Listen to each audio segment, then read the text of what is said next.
That was a waste of a minute. I could have been not listening to the song. Okay, it's working, thank God. Oh, wait, it's not working. Fuck. Okay, we're good. We're good. They can hear me. Why? Oh, man, why?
Literally could not bear another second of listening to fucking Bring in the Clowns, so here we are. No, keep playing.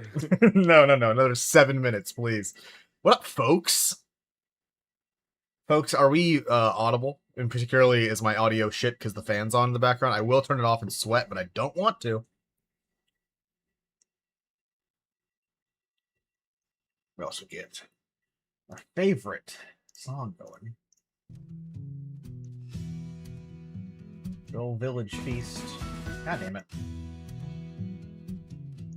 There we go.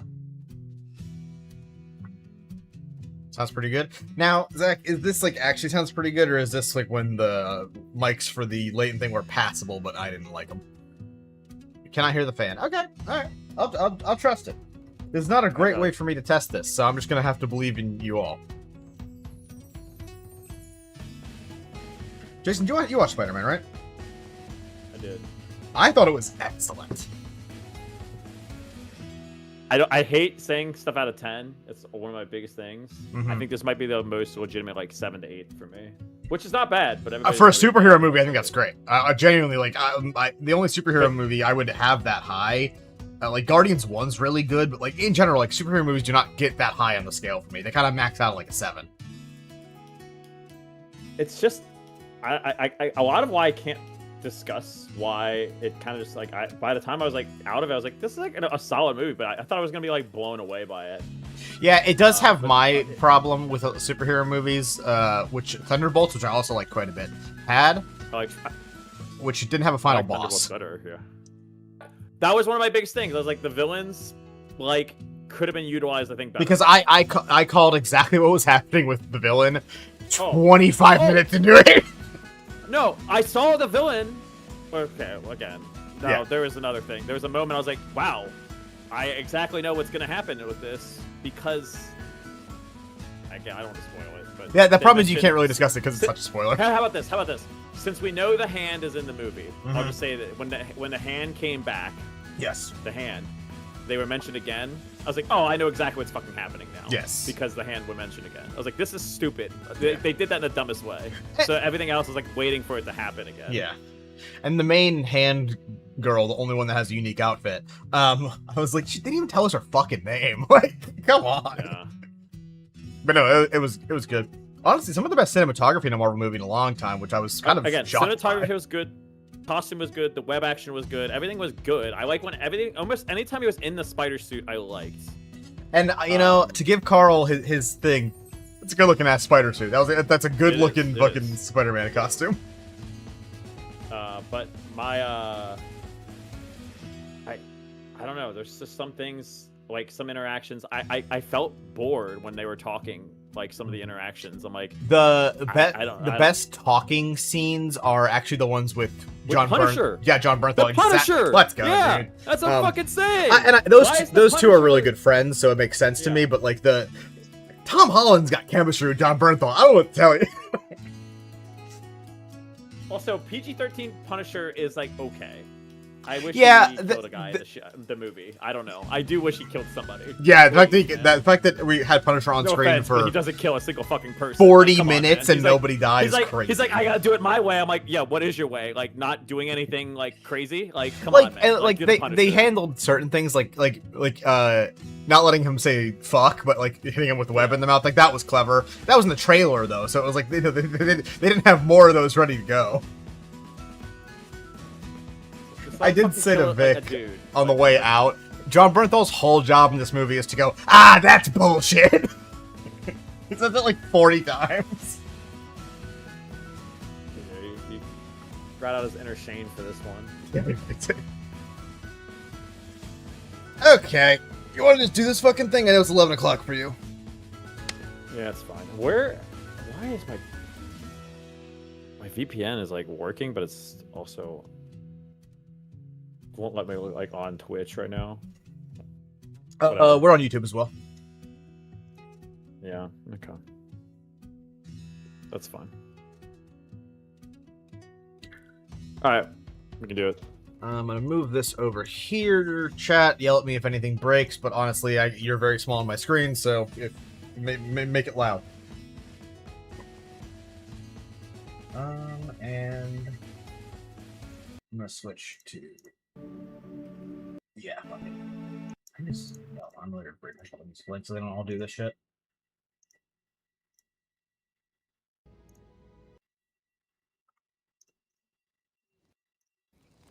Okay, that one's good. This one's not good. This one I just opened, so it fucking better be fine. It is, okay. I'll stick to those these. And here we go. Hello, everyone, and welcome back to Saving Throw, the only D&D podcast with whatever this is about to be. I'm your Dungeon Master, Chris, and today I'm joined by Jason playing Chiron Hemlock. I'm not used to you being introduced without 5 jokes in front of you. Yeah, whatever this is about to be, we're here for it. I can't do it anymore. The bit's ruined. The bit's ruined. And that's all I'm joined by, because today we're doing something very special on Saving Throw. We're in fact doing a Saving Throw special, the Chiron special. That's why Jason's here. Can you believe that shit? Look, it's been a long time coming. We've been wanting to know what the fuck's this guy's whole deal for nearly 4 fucking years, and this is the first Saving Throw special I had planned out. So let's stop fucking around and get into this. Patreon, $5, you get your name in here. Go check out Watch Saving Throw channel, please, for the love of God. The time for talk is over. It is now the time for substantially more talk. You ready for this? Ready. Let's do it.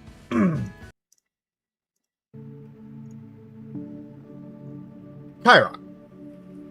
You crouch over the battered body of Emperor Alakir, the cavity that should hold his heart empty, unnatural, with stone where organs should be. Faint purple light still humming out of that might-be heart as you pull another long, draining strand of magic from that heart and into an empty crystal. One no longer empty. And like that, just like that, it's over. The last of that unknown and relentless magic locked away. You've done it. The hearth stands. Your friends survived. You survived. And in that moment, you can't help but recall what Emil Dull said to you and Junver in that hallway. That in this story, no one else dies. Then, you feel light. You feel lighter, warmer, like the weight of your leather armor had been shed away, like your muscles no longer ache from fighting beneath them. You look down. Something pulls your attention there. You see the bandage as it unravels, as it falls slack from your arm where it was so tightly bound and wrapped, as those carefully treated and tucked bandages just go. Your locket falls from your neck, like the chain had been snapped, but it is in fact still connected. You reach to grab it, to catch it before it can fall and hit the ground. But you don't. Because, Chiron, you're not there. Because, Chiron, you are not. Chiron, you're awake. But it's not right to say you awaken because you weren't asleep. You feel as if you've just woken up, like from a dream. The same sensation one feels as they are suddenly pulled from a dream and shot awake in their bed. But you are not in a bed and you were not dreaming. You were there. You were just there. Rontmar, atop the capital, looking out on it, with your friends, with your comrades, with them. But now, you are here. It's a room. It's certainly a room. A large one, a really large one. Fine wood floors and row after row after row of what look to be bookshelves. Or like bookshelves, but not holding books. Some might just call those shelves. It's quiet here, but music faintly plays in the distance, a simple and rhythmic strum of string music. The music gets too loud and Chris has to lower it. And ahead of you, in the middle of an aisle between those rows and rows of bookcases, someone sits, with their back to you.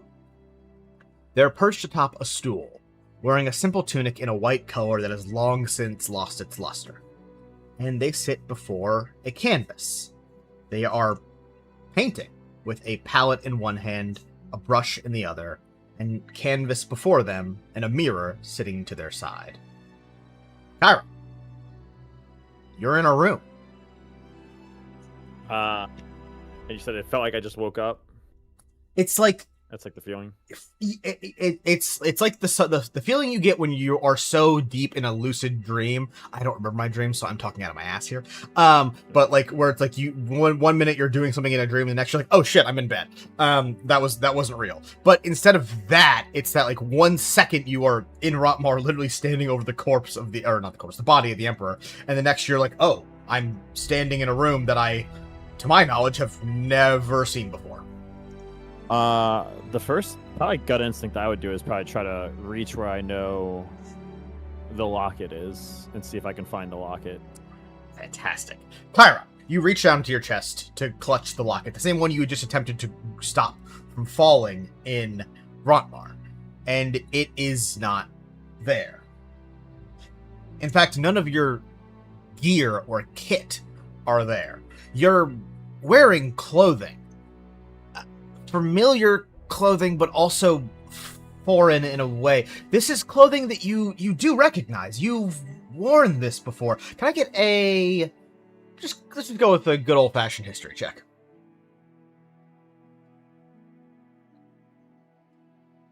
That is a 15. You wore this clothing, actually, a long time ago. Like a really long time ago. Like, before you ever donned your medical garb. This is nice clothing that was bought for you by someone else. But really, it's just a shirt, pants, and a vest. Okay. No locket, No locket, no other bandages, gear. no mask, no axes, no vials, no syringes. Just you. Okay. And the person sitting in the chair. They do not seem to have noticed you. Can I get a perception check? Natural 20. Oh yeah. Oh baby. Okay. It's all right. The person in front of you, you would suspect them to be late teens, probably. They're a young person, certainly. Short black hair. And as I mentioned, they're dressed in just a tunic and nothing else. No shoes, no nothing, no socks, no shoes on inside the house. Can you believe that shit? Yeah. They move in such a way that is like, it's not unnatural. It's in fact like really natural. Every flow of their hand as they're painting is like this really well done like gesture that you would just say, like, you know, from a perspective thing, reads of like really, really well practiced at what they're doing, which is painting currently. Like, it's an odd thing. I don't necessarily know how much Chiron knows about painting, but it's like just watching them, it looks to be a master of the brushstroke techniques they're doing at work. Okay. Chiron will face away from this person towards like a wall, not like towards the door or any open enclosure. Yes. And probably start the conversation like, what are you working on? As you turn away, you turn to see more of this room and see that, as far as you can tell, these rows and rows and rows and rows of bookcases just keep going, keep stretching on further than you can possibly see. Everything is illuminated, though. It doesn't like become dark as you get further away. Everything is in fact like flatly lit, perfectly lit, which as a man of science and also just a person, that's not possible. You hear a rattle and a jolt as you speak, as the figure behind you now jolts in their seat as if you surprised them, and they take a moment to catch their breath before turning back to face your back. Oh, hello there. Goodness, I wasn't expecting you or anyone. You really startled me there. I wasn't expecting myself. Tell me, where is this precisely? Oh, I'm sorry. The painter speaks, and you hear the tap of their brush as they're clearly setting it down, wiping it, or something like that. I wasn't expecting anyone today. I'm sorry. Welcome. Just a moment. And they take a moment. Chiron Hemlock, correct? Yeah, how did you know that? Well, Chiron Hemlock, it is nice to receive you here. You are dead.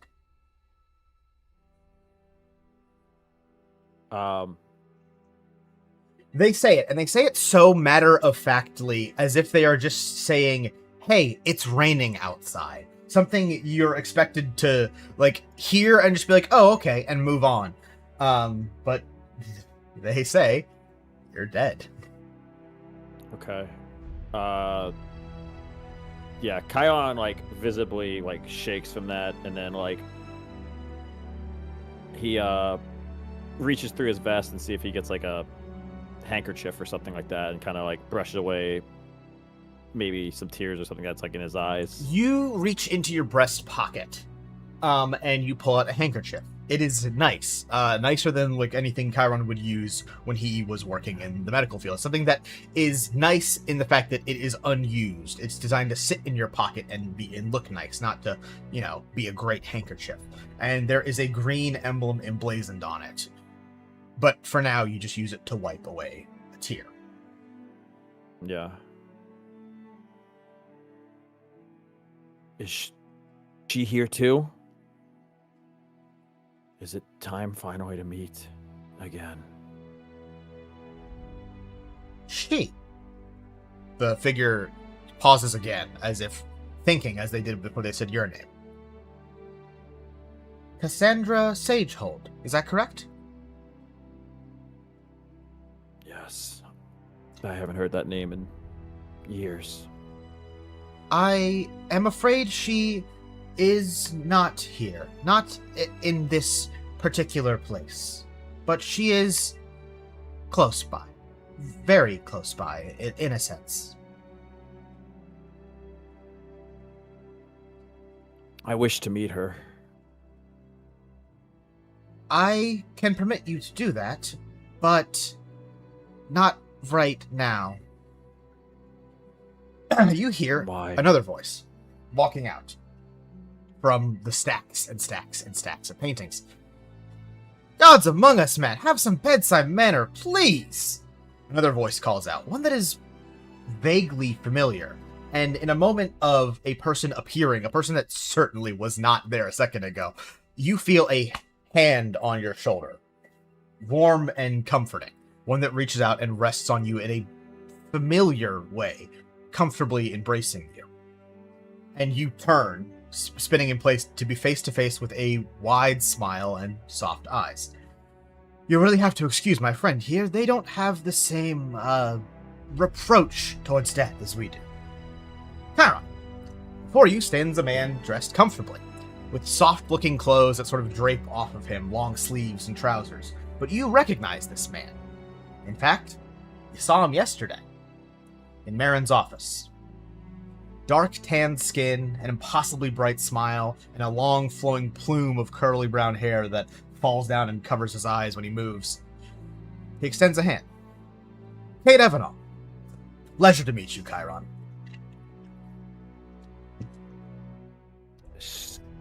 Very warming palm, index finger slightly bigger than the other one.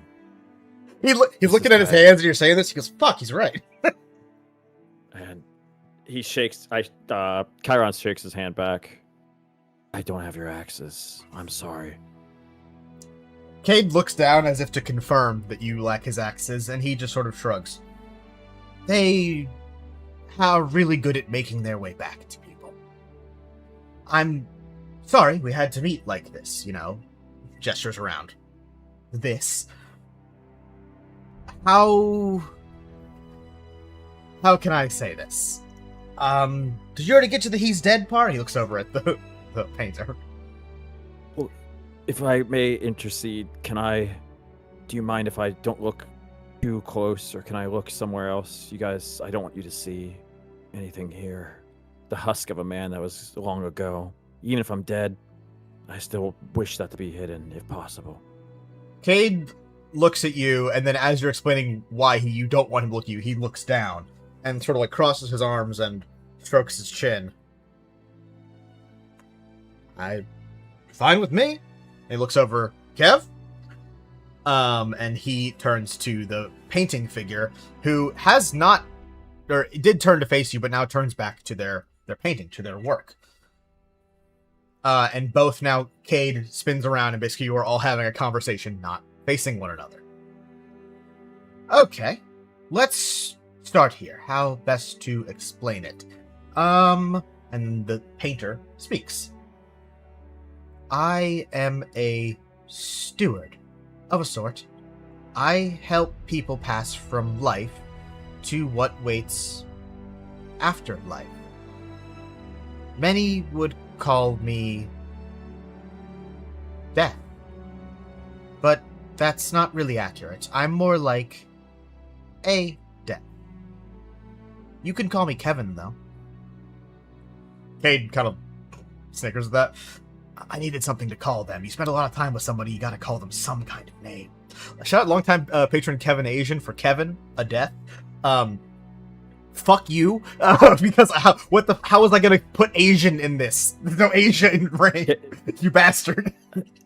Cade, if this Kevin were to be demolished into nothing but dust, would that bring both anybody out of death potentially, or is that not how it works?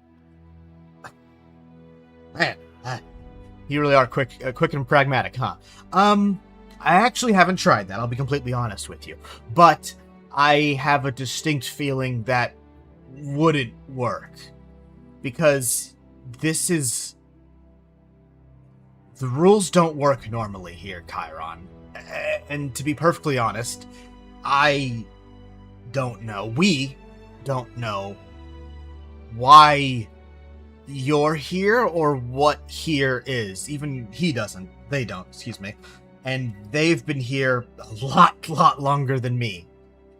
You see, here is like a pass-through. A place for people to adjust, to understand, to wait, to take a moment or 1,000 moments before passing to the next. But it also acts as a place to go when there is nowhere else to send someone. Kevin speaks. You should have been here a long time ago, Chiron Hemlock, but you weren't. And then you should have been brought back to life. But you couldn't. So you ended up here. Not to worry, there is a process, a solution here. You're just a special category, Chiron. You're a weirdo. And Kevin agrees. Yes, a weirdo. Much like Cade Evanol. And Cade's like, fuck you, man. As Kevin said, they're a steward. They got this whole life and afterlife thing sorted out. You see these, all of these, and he gestures around, and you can sort of feel him move behind you as like the light shifts the shadows to the cases and cases and cases. This is all Kevin's work. Cade moves over to a stack and pulls one of the items off. It slides with a thunganik, and Cade reveals a painting, carefully turning it to you while keeping his eyes averted from you. This is how we're remembered, I suppose. When we're all done and wrapped up, Kevin here paints us a lovely tribute. I like to think of it as our most defining moment, the thing that shows the world who we are. Cade admires the painting, and you see it as he does, and then turns it to you. A bakery, a shop, well lit and warm, while snow falls outside. In it you see a baker fixing a sandwich behind the counter, stacked high with meat and cheese for a young urchin with dirty feet and tattered clothes. Kevin interjects, and you can't help some sort of gut reflex that tilts your head towards them. I would mention it is endlessly more complicated than Cade Evanol's explanation, but I believe one could look at it in Cade Evanol's explanation and understand it to some level. It is now you notice the painting, the one that Kevin is actively working on, or has ceased working on since you have arrived. Incomplete, but the features are coming together. In the background, hard to misconstrue, you were just there. The hearth, with that mighty crack running down its frame. And the foreground, the focus, the subject. A woman, with a bow drawn between fingers that even in still paint you can tell, tremble. Tiel of Kinmar, Tiel the Shatterer. The detail strikes you, what the painter is working on, what they're focused on, or were focused on. Tiel readying to fire that arrow, the final one she fired, not the one that did the damage, but the one that did effectively nothing. And how the artist seems to add just the lightest of strokes around the arms, the legs, to convey that tremble, that uncertainty.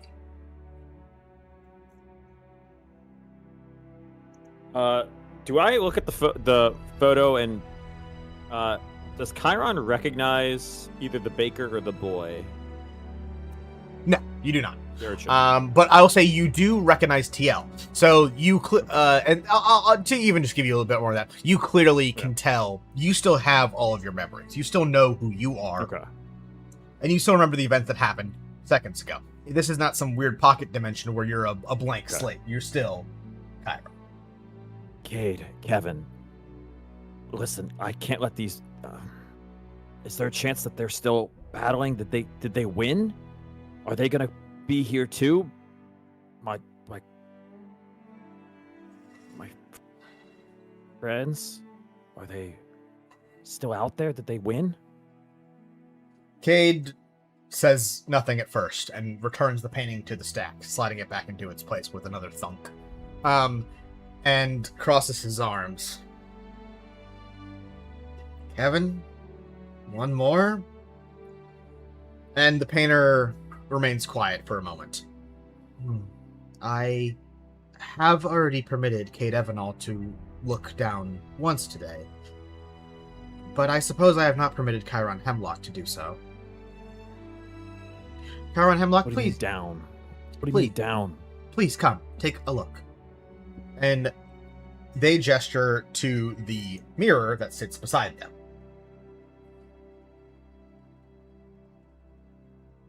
Okay, I mean, I'll look and see through the mirror and see. I assume it's just not it's not a normal mirror. I don't know. Yes, you walk over towards the mirror. And here's what I'm going to say happens is that you race almost to see yourself in the mirror, to see your face. And then as you sort of cross that liminal point where you should be seeing a reflection, you do not. And this is not a mirror, albeit it sure looks like one, but rather a looking glass. A glass that looks down. And you actually see, I guess you're seeing what Kevin was just looking at, because it follows TL currently, as you see her cornered by Junver and then scampering away. Who would you care to see, Chiron Hemlock? Kevin asks. That's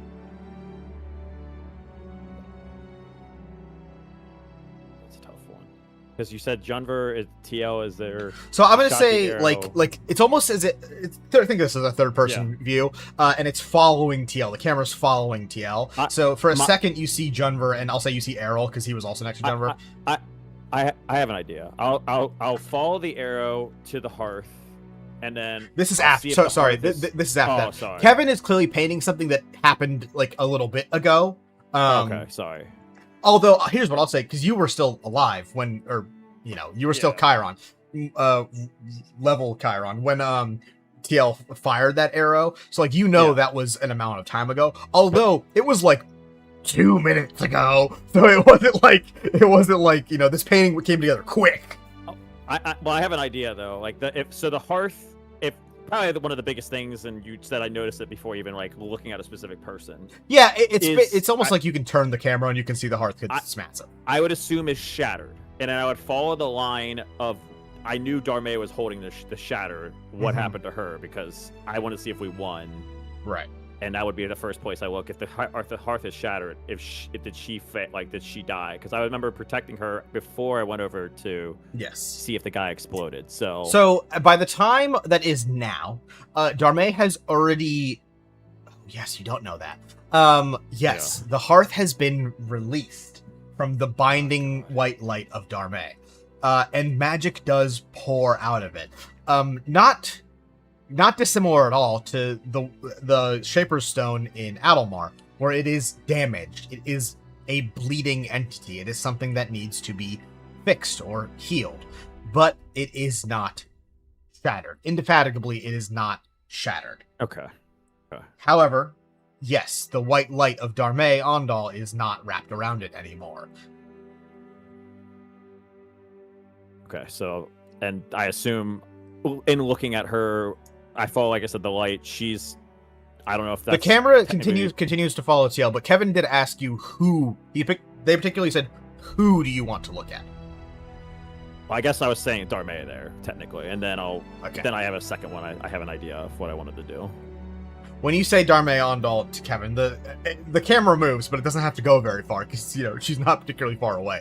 But in a little like a whip pan motion, I guess logically that's how it would make sense to me. I follow the hearth. Oh shit, the hearth broke. I want to see if we were losing, and then why is it broken? Because Darmay, So that's an interesting point. I like that. So, to answer your sort of immediate thought of did we lose? Can I get an investigation check? Well, must have been a deep sleep. 4. Well, what you see then? Surface level. Yes. Hey, you were here like 30 fucking seconds ago, and not actually, but like an amount of time ago. And everyone that was also here is still here. Emil Dull and Troten have fucked off. Herzog has fucked off. TL is actively fucking off, which leaves, basically speaking, your friends. You see the body of Emperor Alakir Ront. You were there. That was the last place you were. With Marin, with Ash, Gunver, Alistair, Darmay, Vessler. But you are not there. And where was you, where was Chiron, is a pile of things. Bandages and a mask and a jacket and axes and vials and a ring and a signet and pieces that look like you to you, the things you put on every day, the things you wrapped yourself in, the things that made that buffer between who can and cannot see you. And among them is a locket. That same locket you tried to catch, which now is tightly wrapped and clenched in the hands of Darmay, who, among others, among Marin, is just fucking sobbing. And then, so I take that in. I'm like, I think Chiron's pretty visibly distraught by that, because I think, there's several reasons why I wouldn't like that. Because that means, A, we might have lost, and B, just seeing this person distraught is not great for me. I would then go, okay, did I at least save Alec from exploding? That's, the doctor would check his work. Did I save the guy from exploding and then potentially hurting other people? Yes. I mean, as far as you can tell. Okay. Medicine check. So, 15. Medically speaking, you were not able to stitch up the chest of Alec, at least not as much as you needed to or should have. Yeah. However, he's not gushing blood. He appears at this distance, and it's kind of hard to say, to be incapacitated. You might say catatonic, but you can't judge that from this distance and without, actually physically examining him. And the other thing is the heart, the crystal heart that the Emperor has, for whatever reason he has it. It is pretty... rapid's not the right word, but much quicker than a human being heals. It is almost patching up that wound in his chest. And you said everybody else is like everybody else, like, so he didn't explode from what I could tell, or it's patching up. I'll check on everybody else in terms of, like, are they, Yeah, hang on, I lost your Are they- webcam. Oh, whoops. Let's see. Did you close a tab by accident? No, I don't think You're so. back. You're back. I don't know what happened. Okay. Checking on everyone else. Let's go with another investigation check. This one's gonna go well, I'm sure. Hey, 17.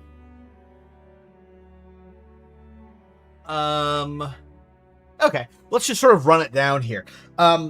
Your friends are injured, but injuries that they have sustained and lived through before. I'm not going to pretend I remember who took the most damage in the last combat. I think it was Junver, but he also second-winded. But these are the wounds of battle, and the wounds of battle are something that you have treated and can be treated.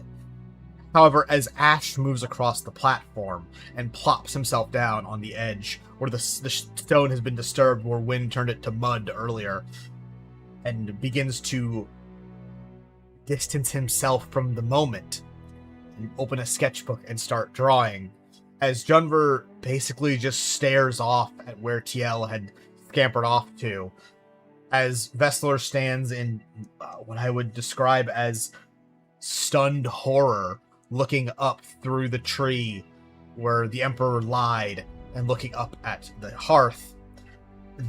It is not the wounds of battle you are concerned about. nobody is dying that I can see. Darme is Nobody is hurting. dying that you can see. I don't believe the damage any of the soldiers took was lethal. Actually, I'm not sure about that. I'll say either the soldiers that when you were fighting, like the bad soldiers, the wrong, they're just following orders, but still, they're either incapacitated or I'll say a couple of them are dead. Say lobby. There is a box, a stone structure, that was basically blasted apart by some sort of dispelling magic.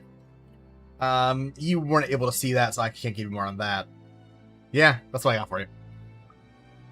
Okay, well, Kevin, I would have, as much as I dread being here, as much as it is awful, the fact that nobody else perished and all of them are still okay is what I wanted to see the most. And Cade, thank you for showing this to me. Cade nods, but you're looking at the back of his head, so you can't see anything beyond that. And Kevin speaks at your side, like sitting in their stool and like basically like giving you your space to look at the what do you call it? The mirror, the looking glass. We collect these, they explain, and sort of gesture to the painting of TL beside them. Paint them for each and every person. Often we begin to paint them before we know that is what their painting should look like. And typically, by the time they end up here, we know which one to go with. Which draft. But you, Chiron Hemlock, much like Cade Evanol, are not a typical case. This is what we mean by a weirdo. You hear Cade sigh.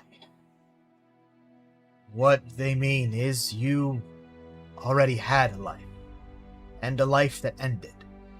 So you already have a painting in here, Chiron.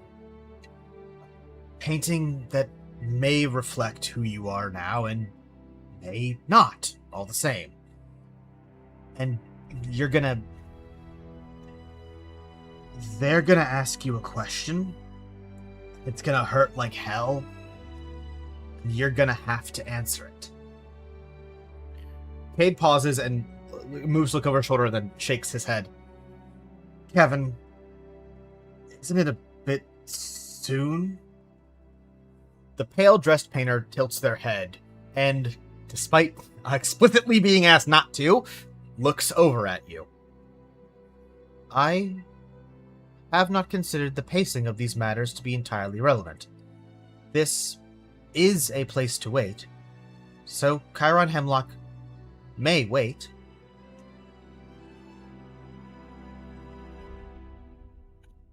I would have... As long as I didn't fail twice, I'll see my first failing and face it. I failed to keep her alive, but I kept those guys alive. I kept all of them alive. Let me see the painting of my failures. I'm ready. Very well. Then wait. Cade interrupts. Show him something else first, so he can know what he's getting into. What would you suggest? Kevin asks. Show him mine. Cade looks from Kevin to you before once again averting his eyes. Should just be history to him. It'll ease him in, right? Kevin looks around curiously and then simply nods. Very well. Chiron Hemlock, is that acceptable to you? Do I know how Cade... Did Marin or them ever mention how Cade died? You know via Marin's dream in Arc 2. That's right, baby. Cade died basically in a cave collapse somewhere in what we know it to be the Missing later. However, I'll say here is what you have basically pinned together between the painting of TL and the painting that Cade showed you of the Baker. The paintings are not explicitly the moment you died. They are a moment that defined you as a person. That's what Cade said. Kevin said it's much more complicated than that, but that is what that's basically how Cade comes to understand it. Is the painting is a moment that is who you are as a person, at least from the perspective of the painter, Kevin.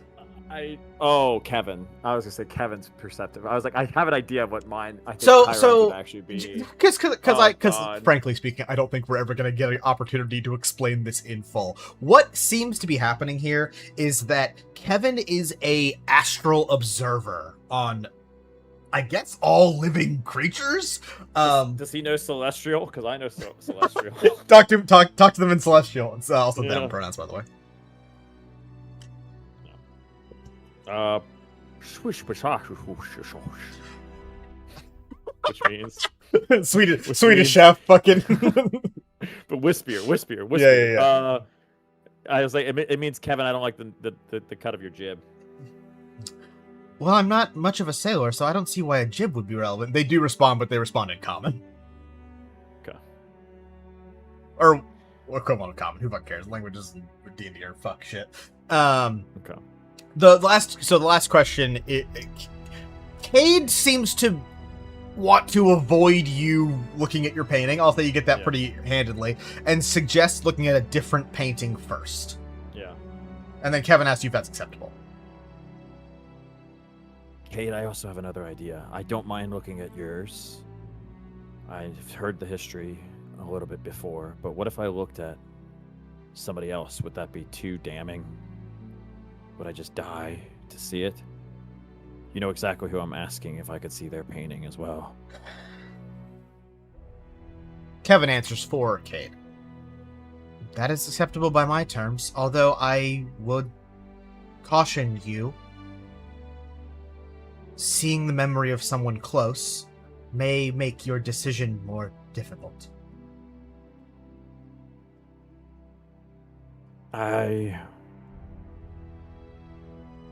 I'll look at Cade's and base it off that, but I probably will want to see it no matter what. Yeah, you could totally see both, by the way, if you want to. Also, alternatively, if you don't want to see Casey, you want to see Cass, go for it. I'm not gonna fucking tell you what to do. Hey, I obviously have both ready. What are you, crazy?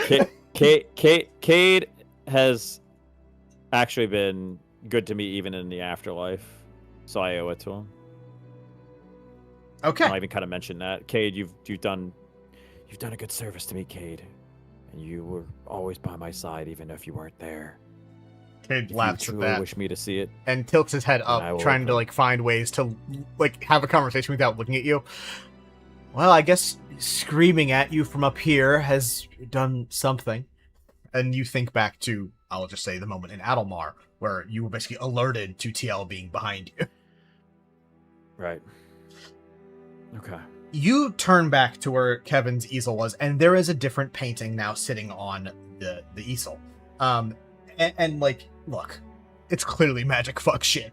The painting before you is dark. It is, in fact, a painting done entirely in silhouette, with red fire painting an area, and a figure of a man, a Cade Evanol-shaped man, standing on top of a platform of some variety.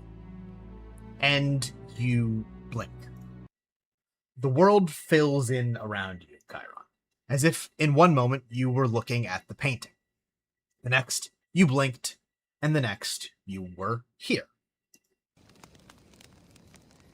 It's dark. The dark of night. Somewhere deep in trees and bramble, somewhere where not even the stars shine. A silvery light illuminates here where you are, and as you follow the path of the light, it leads you to the holder, a figure you recognize, more the figure than the face, as TL of Kinmar stands here, less than an arm's reach away. Her eyes are a bit wide, as magic pulses from her hands. Yes, her eyes, her hands. This is not TL in her shroud. This appears to be TL long before she had that shroud. Not in its usual, and she holds her magic not in a usual form as a weapon, but as just a light source. And she is looking at, well, I'm sorry, dear boy, but I can't undo what's been done. Raviom Oscillor speaks, looking almost exactly as he does when you see him in his books. Big bald head, big broad shoulders. The only difference here is his mustache and beard still have color before they had gone stark white. Cade sits next to Raviom, knelt in the grass here, wherever here is, as TL stands and the men kneel over a pot. A young woman. One you don't recognize. A woman who can't be older than 20. God, is she even 20? Cade is checking on another body beside the woman, a tiefling, a person, but yet another person you don't recognize. And Cade is roused by Raviom's word and sort of scrambles over. Chiron, medicine check, please, doctor.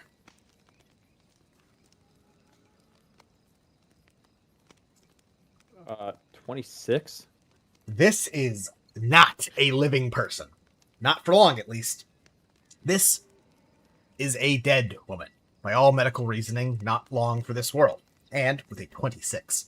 Considering the hands of the time mage, Raviom Oscillor, are actively casting a spell on her, you would venture you are witnessing an attempt at prologuing or saving a life.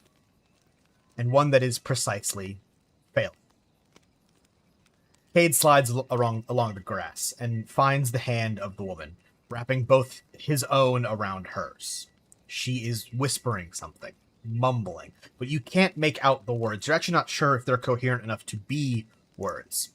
And Cade speaks. Listen. You don't need to talk now. Save your energy. Just give us. Just Raviom, fetch Arle. Arle can... Cade looks up at Raviom, but the older mage makes a face. And with his mouth pressed into a flat line as to not convey emotion, that conveys plenty. And Cade sort of looks back in sadness. Son. The woman speaks, audible just above a whisper, and the heads of all three heroes snap to attention. He whispers more, and once again you fail to hear it. Cade leads in close. TL takes a step forward, but Raviom keeps his space, precisely not moving. And you see the lips of the young woman move more. And Cade's eyes flare. Insight check. 27. Whatever Cade is hearing, he does not like.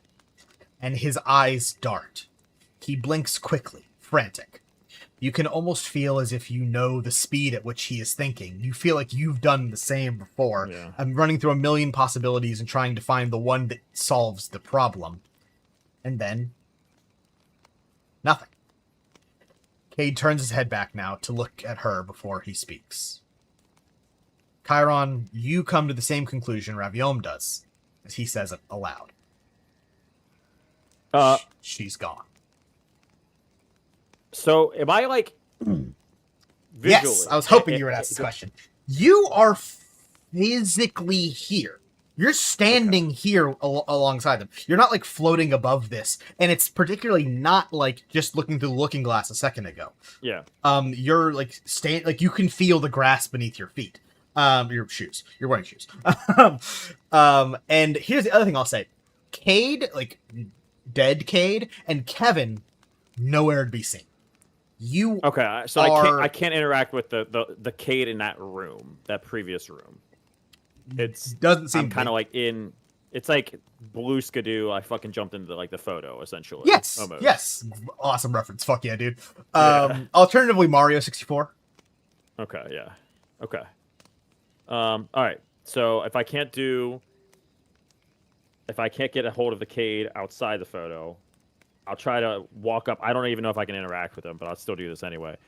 I'll go up to Cade and say, I know you need this right now more than anybody else can imagine. But Cade, it is not your fault. I've been through this. I've been tortured by this. There's words always haunt me. I promise you, this is not your fault. And I try to like reach for his hand to put it in mine, like do like one of these things to him, like, you know. But I don't know if I can actually touch him. Okay, but, like, this is really good. Here's what I'm going to say happens in order. I need 2 checks from you. The first is an insight check, and the second is a perception check. Insight's a 30. That's pretty good. And then perception. Yes, sir. I failed this one. That's not gonna be great. A 10. 10. 10 and 30. If you average them together, that'll be pretty good. It's not a combined check, unfortunately. Insight. I know. When you're speaking to Cade, it is almost like there is a pause. Like he's looking and listening to you. In fact, you would say that he is looking and listening to you. Your words are registering and being heard. But then as you go to touch Cade, the hand just passes through. And very particularly, you remember inside of Arle's memories, when things would sort of slow to a halt, and then when you actually tried to jump kick Arle in her own dream, and just sort of like flew through her, it's the same. You're here, but you're also not. Okay. Perception, with a 10, not great. You hear the crackling of fire in the distance, and you smell in the air. What the fuck is that? Fire, yes, but there's a lot more. There's a lot more that's complex there, and I'll say with a 10, you're not able to pull anything else out except the smell of blood. The unmistakable and fetid emission of death. People have died here. Yeah. Wait, listen. He looks at you once again as if he's listening. I know this is hard. And I know you gave it your all. And I know you might not even realize what have happened. But you've got to push through. And other people need you out there. You got to realize how important you actually are to many other people besides this one person. That doesn't mean they'll always fade away. But cherish them, hold them, and then keep going for others as well.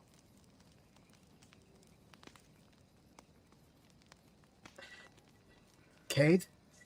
It's TL who speaks, placing a hand on his shoulder as that arm of TL actually passes through you where you stand to find its place on Cade's shoulder.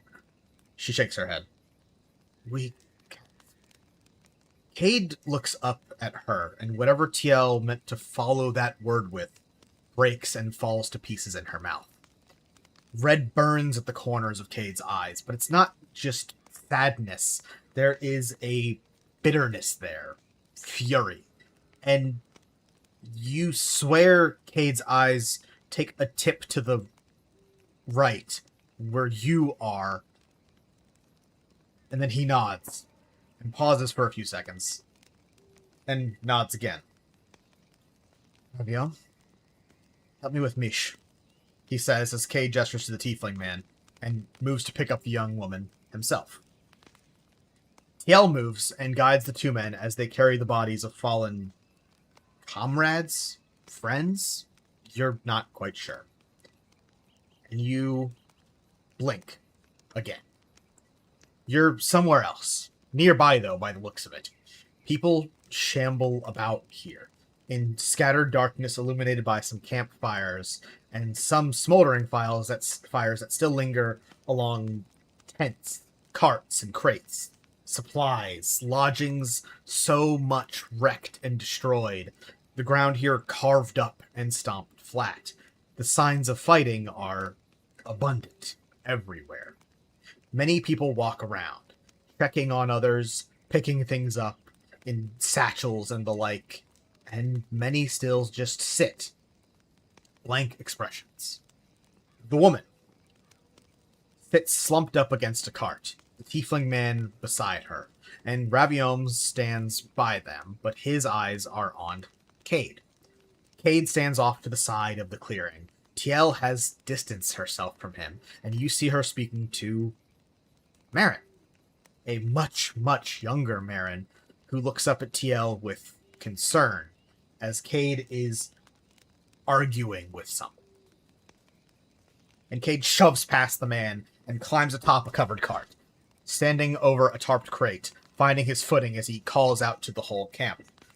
Stop! Listen to me!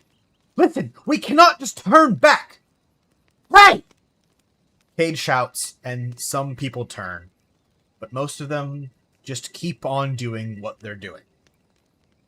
Cade huffs and looks around, and hops down from the cart, sort of looking around in a, fuck, what do I do now?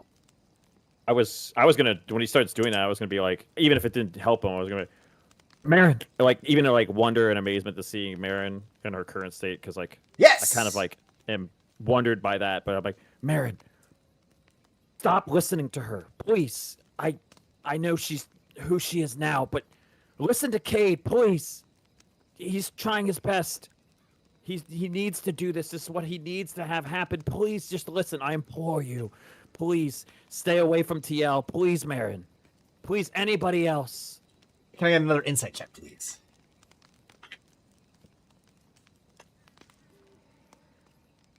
25. You rush over to Marin, and I'm just gonna for the freaks, the folks, a younger Marin, Marin wearing a sleeveless shirt, very similar to how she tore her sleeves off in the final fight, looking just unfathomably younger. Like you've seen a younger Marin in memories before, but like, man, she's in her absolute fucking prime here, pal. And as you run over to her and speak to her, just as you spoke to Cade, there is no semblance of a reaction. There is not so much as her turning her head. And as I'll say, if you like move through TL to like get to her, she's clearly still looking past you at TL. And your attention is pulled back as Cade is once again moving, passing a fire as he moves over and pulls on the shoulder of someone else familiar. By size alone, really. As you see Emil Dull, the absolute unit of a man, illuminated by firelight. He looks like shit. He is dressed a lot more ruggedly than when we saw him in like nobleman's attire. He's dressed in what I would describe as like pretty like roughshod armor, leather and fur. And he looks piss tired. Play something. Cade insists to a much younger looking and much more stunned looking Emil. What? Now? Brother, please, we have to. Cade grips Emil's arm tightly, and the expression on the orc man shifts. What do you want me to play? Something that'll wake them up. And Emil looks confused, but nods, and Cade moves again, once again taking his position atop the covered cart. And with a mighty strum of Emil's guitar, the sound reverberates through the whole camp. Everyone turns. Everyone pauses. Just long enough for Emil to begin to play, for Cade to speak. I'm going to read a line here, so buckle in. Stop! All of you, stop! Look at what you're doing and think. Just for a moment, think, please. Picking through what remains, for what? So you can turn around, so you can make the journey home. Is that it? Is that all we have to us? After all this, after how far we've come, you're gonna turn back like we haven't. Cade! Enough! You turn as Cade does, to face a man who stands among a small pack of injured soldiers. Soldiers wearing the symbol of the Ront family. A symbol you've seen recently in a very different context. And a man who bears a striking resemblance to one Alec Ront, as you look over the camp to see Talor Ront, the first emperor. Before he was that. My friend, it is over. We tried. Damn it, we did. We marched through fire and darkness and cut forward, but they cut back. No matter how many. Tosses his hands. There will always be more of them than us, Cade. Look around, man. Look at what we've already lost. Who we've already lost. I cannot ask these men to take another step. Then I'll ask them! Cade shouts, and it clearly takes Talor aback. And it takes everyone aback. Go ahead. Even if it doesn't do anything, I'm gonna walk up and be like, "You silence! I don't want to hear another." And I'll like go up to like backhand the for the king, I guess at the time. Or Or the prince. king, yeah, Prince. sorry, Yeah. Alex, I'll try to I go to backhand him. Obviously, it's gonna like phase like through him. Yeah, it whips through him. So this would be Alec's great grandfather, I believe. Alec is the fifth. He's the fifth emperor, so he's however many grands that is above him. Yeah. I was like, don't listen to this man. He's just keep it at he's and I keep like trying to like go after this guy, and it's just not working. And you're just like swinging left and right and left and right. And your hands are just whiffing through him. And I'll say it's almost like he dissipates for a second as you swipe a hand through, and then sort of reforms. Stop messing with Cade. Stop messing with others. You shatter. I hate you. And I like keep just go for it. And I'm doing this also just as I want to back up Cade and show that he's right, but at the same time I fucking hate this dude. Everything just. Yes. Cade shouts, and it clearly takes Talor aback. It takes everyone in the clearing aback. Because all of you cannot truly expect me to believe you want to turn back now. To give up and scurry back like wounded pups. To do precisely what she told all of her little followers we would do. Or what of Donat? What of the others? What if we promised to meet them in Kinmar, and what? We leave them high and dry. We let them walk into a city expecting to meet friends and let them meet only an empty tower. You said you... Hey! Stop it! It is Tiel that speaks again. And she looks deeply uncomfortable by all of this. It is enough. These people have already... It is not enough! Cade kicks a small keg over, and it crashes to the ground with a cracking wood noise. Emil stops playing. It is not enough. We have not done enough because we are not done. Because we have more to give. We all had more to give and more to do. Ella is dead.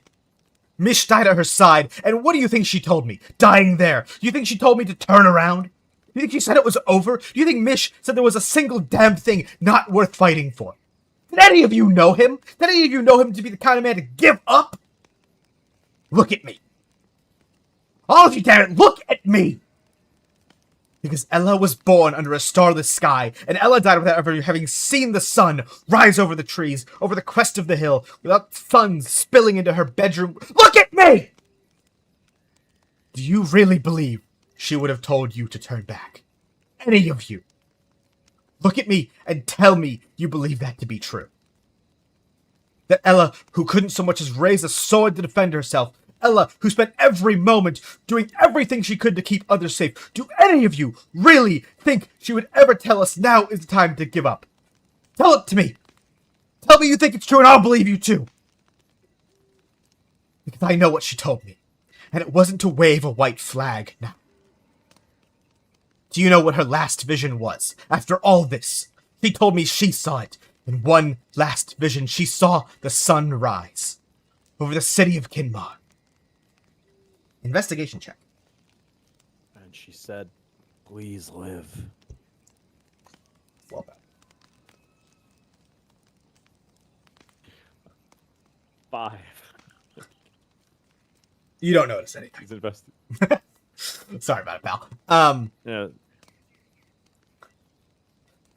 Ella saw the sun, even if it was a vision of the world without her in it, and she still fought for it. Surely we can do the same. Surely we can fight for the world we still live in. Yes. What sits around us, and he gestures across the room. I don't know how many friends we've lost tonight, how many friends we will not see again, and I know it's scary. Do you think I'm not afraid? I'm fucking terrified. But fear is their weapon. We all left home, every one of us. I do not pretend to know your reasons, but I am sure you knew the risks. We all left home, knowing we were outnumbered, knowing for every one of us there was more of them than we could count, knowing that the darkness wouldn't break, knowing we'd spend every night and day hoping for enough light to see in front of our faces, and knowing that at the end of the day, we did not know what we were going to do, how we would fight, how we would find others. There were even others to find, and if we found others, how we would kill her, how we would stop she who broke the sky. outnumbered, in the dark and uncertain in every step. I've counted the odds on my fingers every damn day, and we did not know what would come next. But we knew we could only find out if we tried. And by my count, it is all the same. There are more of them than us. The sky only darkens still, and we still don't know how to kill her. Yes, yes, and yes, over and over. But what has changed? Huh? Pavan, free, for the first time in what, 80 fucking years? The Shamari march out from behind impenetrable walls to fight alongside us where it's dangerous. The vampires of Tifslaya, who I will remind you do not need us, are willing to support us. They heed messages from us. Master Ocelor, and he turns to Ravium, as you say, even the giants are marching to stand among us. We have done something that has not been seen since the last setting of the sun. We have brought all of Destenia from east to west to stand up, to no longer cower by dying fires and hope the night will just pass.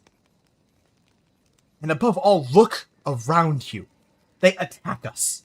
Now, in the greatest numbers I've ever seen them march in, those of the Broken Sky marching as an army? Against what? A few dozen radicals hiding in the woods? That is what has changed. They are afraid. For the first time, they see us as a threat. They see something that must be stopped. Fear goes both ways. It is a weapon with 2 points, and it does not flow in a single direction, because yes, we are outnumbered, and yes, the sky grows darker. Yes, we do not know how to take she who broke the sky and pluck her from that sky, but they are afraid. Because we have proven ourselves to be a threat, and what's more, we've proven ourselves a chance. That is what has changed. We have a chance now. We are that chance.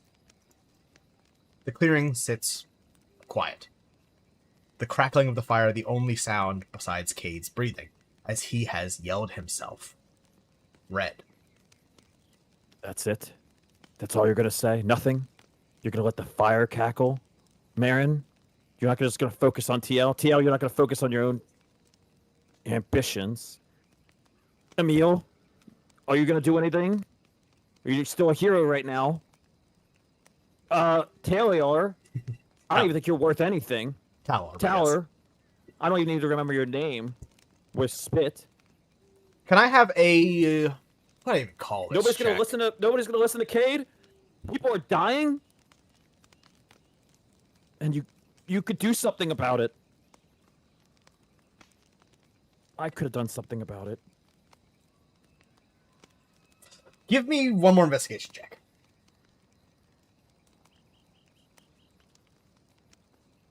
16.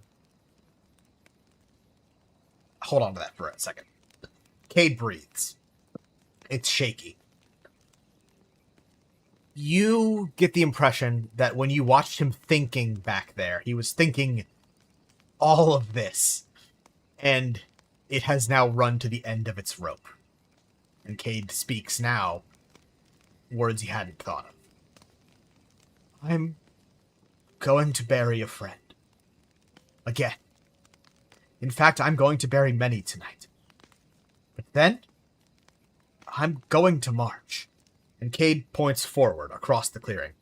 I'm going to march to Kinmar. I'm going to finish what I started. And by the gods above and beneath, I hope to march into that city with every single one of you at my side. But I can only do that if you choose to march with me. And once again, silence, as Cade's hand hangs there in the air. And I'll say with your check, once again, countless eyes across the clearing are dodging his gaze, explicitly not looking at him when he asked. But someone rises to their feet. A tabaxi with dark fur, almost invisible in the darkness, more visible by his eyes glimmering in the dark. Well, it's probably for the best you're not leading the way, my friend. He speaks, and his heads turn. A nervous energy sort of rolls across the clearing. Because Kinmar is that way. A nervous, laughter breaks. Just a few people across the clearing, and Cade smiles, and in that moment he looks like 1,000 pounds have been lifted off his back. He adjusts the angle of his arm, following that of the Tabaxi man. Right. Kinmar's that way. Emil raises to his feet and puts his guitar down at his side, his shadow shifting as he points up and casting over a large number of members of the clearing. Kinmar's that way.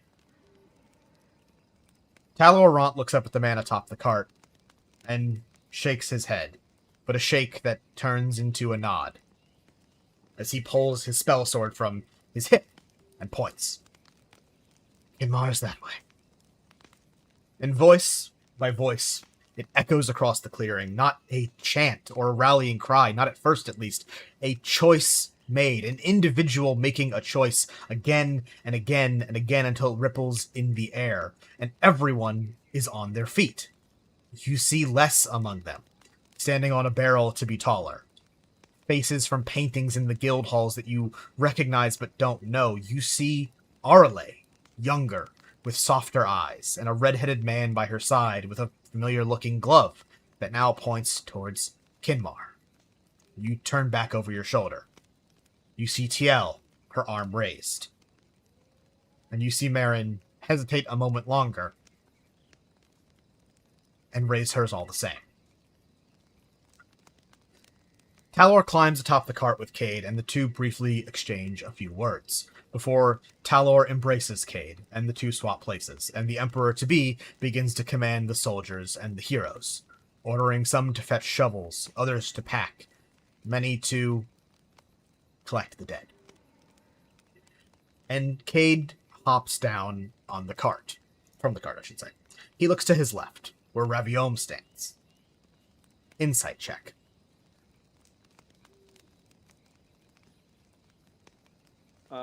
That is a 20. Raviome has mixed feelings about what just happened. And his expression is not nearly as inspired or driven as anyone else here. And he moves over to Cade. I heard her too, my friend. And Cade nods. I know. But Raviome forces a small smile and pats Cade on the shoulder. And Cade, who stands with tears welling in his eyes, returns the nod. And then hugs Raviome. And Cade cries. And with that, the painting stops? Is that the right word for it? You're not entirely sure. You can't help but notice the room once again fades into view in a blink, in a blink, in a blink. The sound of the fire is gone. And with rows and columns and painting Kevin's easel and work area, you can't help but notice that Cade has averted himself more from where he was and is standing, once again looking away from you, but looking further away from you. Chiron Hemlock, Kevin speaks. Almost not even giving you a millisecond to adjust to you coming back into the place of death. Do you believe yourself to be ready now to see your own painting? Or would it be more helpful to see more? Or to wait longer? There is no rush, unless you wish for there to be one. You may wait here as long as you like. Many do. And Kevin gestures to Cade as they finish that thought. I think Chiron, since he's been avoiding eye contact with most of these guys in his room, I think this will maybe make Cade feel better, but I'll do what I was planning to do with Cade in the other room. Do the handshake thing and let him actually look into my face when I say this to make it, he can see straight into the eyes that I have here. I'm so sorry. I know you would have done anything for them. Just as I would have done anything for her. You I'm so sorry. move towards Cade, and I'm going to say you cross in front of him, and he's, like, ready, like, realizing what you're doing. He's like, oh, let me move away. Chiron's doing something. And then you catch him by the hand and pull him, by an arm. And you speak. Cade, in the painting, was crying at the end, as he basically hid his tears in Raviom's chest. And here, he's not crying, but he looks drained, miserable. And as you speak, he forces a smile back to his face in a manner that is fake, but god damn it, it's convincing. And he nods.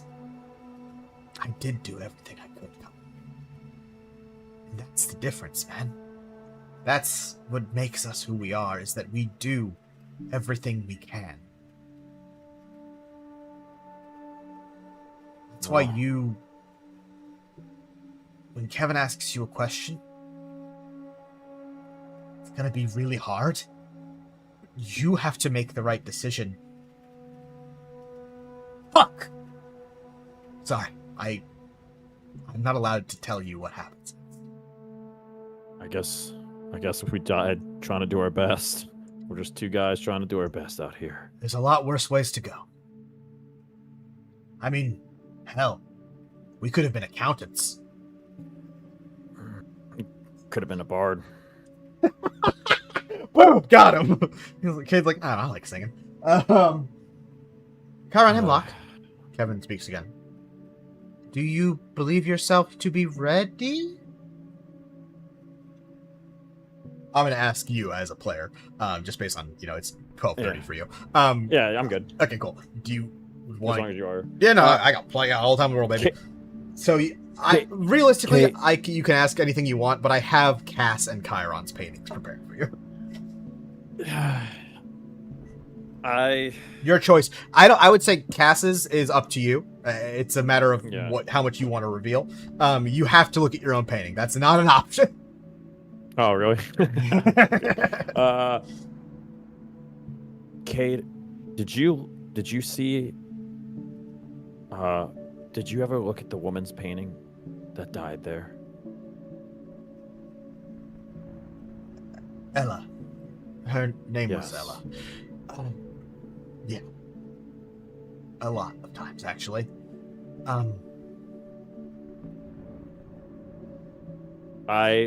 Hold on. Turn to Kevin. I'm trying to finish. Sorry, I'm trying to think of how I want to say this because I don't want to give away too much because it actually is relevant. Yeah. I lied to them when I was there. Then Ella didn't see the sun in her last vision, but after seeing her painting, I know what I did then was the right thing. It's simply a matter of I didn't know that it was the right thing until way, way too late. And when I turn to Kevin, I re-avert my gaze. Even though, Chiron's still interested a little bit in Kevin because he's probably never seen a creature like this, and he's probably fascinated, but I think hiding takes more precedence to him. I'll say you can probably steal a glance at Kev. Give me a perception check. Just keep this simple. That is a 19. You get a passing glance at Kevin. Kevin seems a lot less, frankly, caring about your decision to not be seen. But they do eventually turn away and look away. And in that moment, you sort of catch their face is featureless. It's perfect. There's no pores. They are human-ish, human adjacent, maybe. But they are they're like a blank canvas, I guess is the word I would use for it. Their hair is like this perfect similar sheen. Their skin is this untextured thing to it. They are almost like a facsimile of a person. Okay.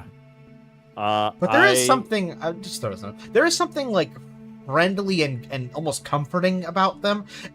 In this place that is, you were told point blank, the place between death and life, there is they have no threatening aura about them whatsoever. I will turn to Kevin and say, Kevin. Yes, Chiron Hemlock? Please let me see the half-elf Cassandra's picture, please. There is another one of those pauses. A computations amount of time. And then Kevin speaks. Cassandra Sagehold. Yes, please, give me a moment. And you swear to God you didn't even look away that time, you didn't even blink, but yes, the painting on the easel snaps and changes. And oh fuck, you know where exactly when that is. It is a painting of a skyline mostly. A city with stars dotted along a night sky. And a rooftop. And on that rooftop, there are two small figures sat. And you blink.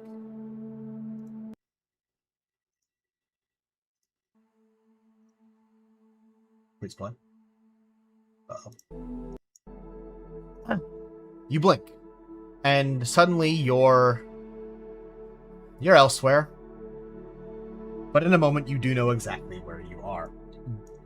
A young girl, probably 8, maybe younger, walks along the halls of a very, very nice house. Not the nicest thing. This is not the Ondal estate, but this is a wealthy estate. A place with gardens and paintings on the walls and candles and servants. And a young girl in fine clothing walks along a path. Chiron. I'd give you a role here, but frankly, you don't need one. This is Sagehold Manor. This is a place you are intimately familiar with. A place that you've walked the exact same halls of as the young girl you're watching now. Young girl with bouncy little blonde hair and a dress that is muddy at the feet, but nice overall. You hear in the distance someone calling. It is an older voice, a woman. Chiron! Chiron! And then you hear something to the tune of, where is that boy? And the girl is walking. Can I get an investigation check? I have something I would probably say in response to that, but...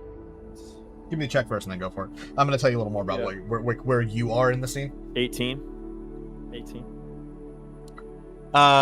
Yes. So, firstly, yes, you are here in, as I mentioned, Sagehold Manor, a place you are familiar with. And you are in a hall, a long hall that goes sort of abuts one of the gardens of the manor. And you basically see a young blonde girl, a young Cassandra, walking down the hallway. She's going to be passing you in a matter of steps. And you notice that she has something hidden in sort of like the furls of her dress, like a kid with her shirt up, tucked in, holding something. Yes. Cassandra, tell her it was me. They always blame it on me anyway. Tell her it was me. I can't stand when you're in trouble. I'll say it like I told you. The mud, I told you a bad spot to go in. Please just tell her it was me. Fuck. You watch as Cassandra moves past you. Doesn't pause for you like Cade did. And continues moving on. And I'll say it's the strangest thing because it's deja vu, but it's deja vu that you can explicitly pick out of a lineup, because this kind of thing happened a lot. You two would get in trouble, and you would try to take the blame, or Cass would try to take the blame for you, but this one is a special time that happened. And in this moment, you actually can't place exactly when this is, but you know exactly the kind of thing you two have done. And then you blink. Chiron. A young Cassandra Sagehold climbs out of a window and up onto a trellis, still with one hand holding onto her dress, holding something tucked into it, as she climbs up onto a roof. A much too practiced method of escaping a room and heading up. As she climbs onto the green-tiled roof of the Sagehold Manor, where a young boy sits. A young boy in also noble clothing, but that is explicitly very new, practically unworn. And she moves across the roof to you. Hi! And never fit. The girl... The clothes never fit. The girl moves over, and you are standing here on the roof as you look over at a young Cass, and you. A young you. Mom said you're gonna live here now.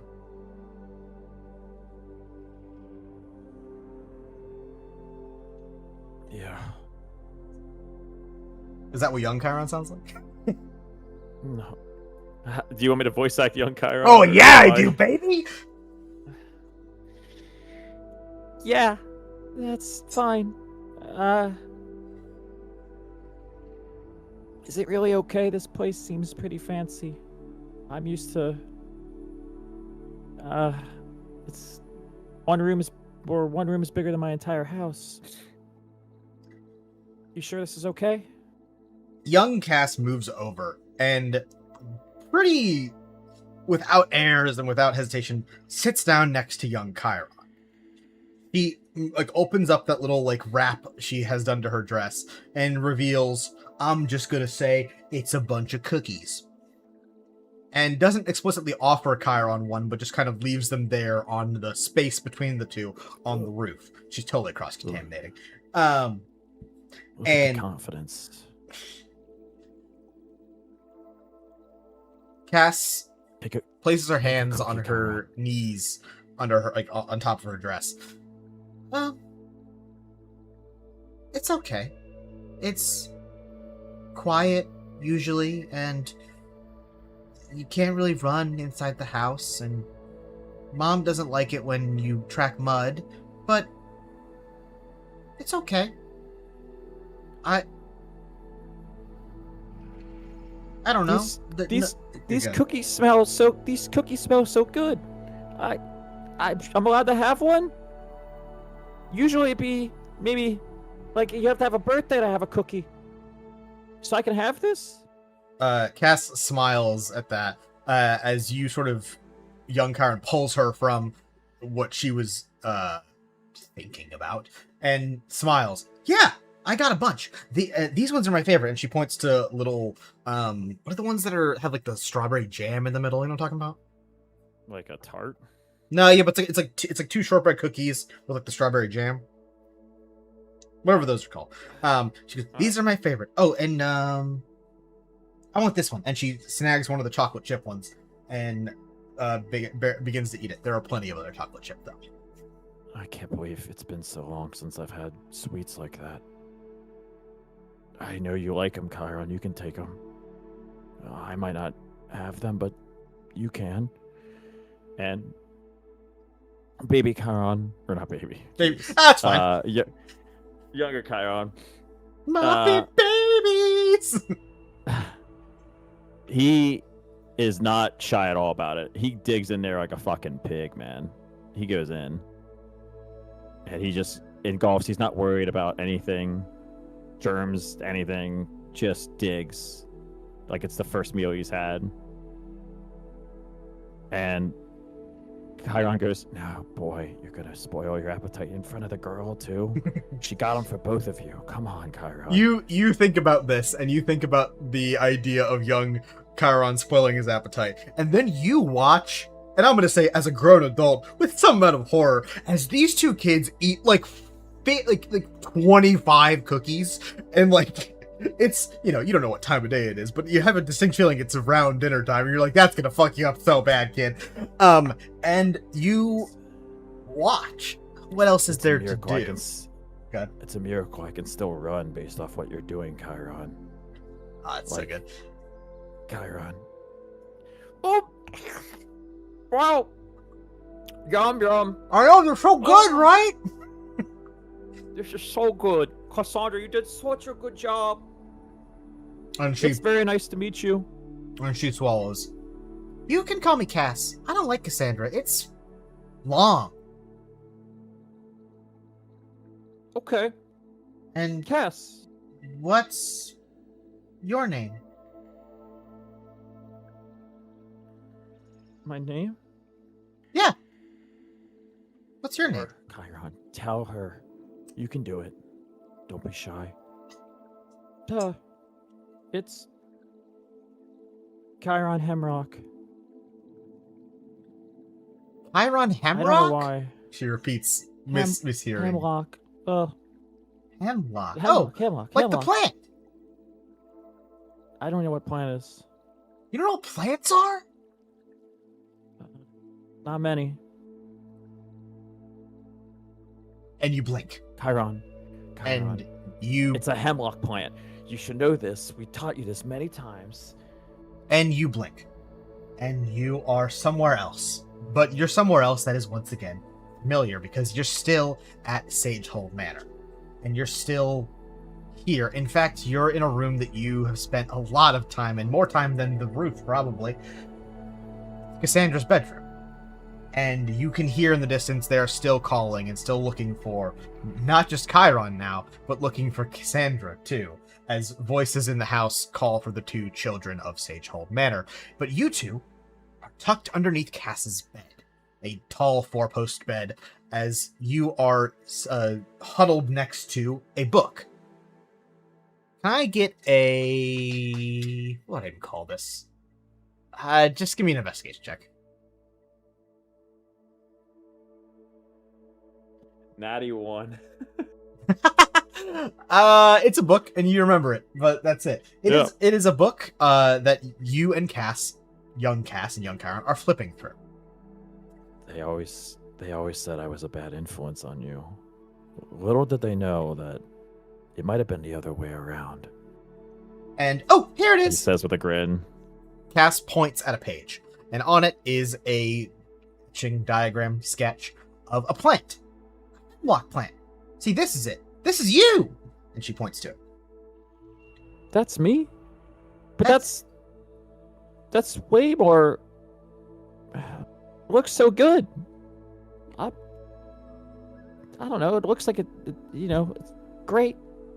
I hope to be as good as that plant one day. Yeah, you're gonna grow up and you're gonna be a plant like this with all these little white flowers, and I'm gonna be like a place that holds magic people.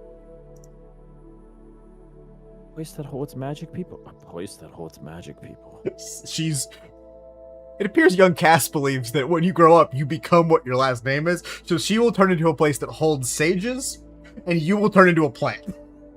Cassandra, that's pretty clever. I don't know what you're talking about. Oh, me neither. But you see, hemlock plant, it's really cool because it's a poison, but you can actually use it as not a poison. Okay. I think poison might be dangerous, but everything's dangerous. But poison. You got it. Chiron, poison it helps a lot. You're gonna get the love poison pretty frequently. Poison's bad, but poison can help a lot. As you remember explicitly, where you just heard the thing you said for the first time. Your cats. See, when I grow up, I want to be like a medicine person. I want to take medicine and use it to make people feel okay. Make them feel safe and good.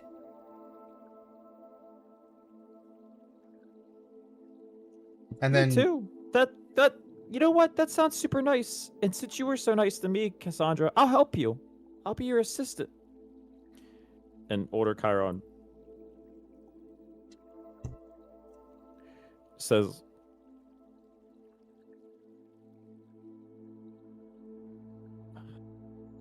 I never let her get to do what she wanted.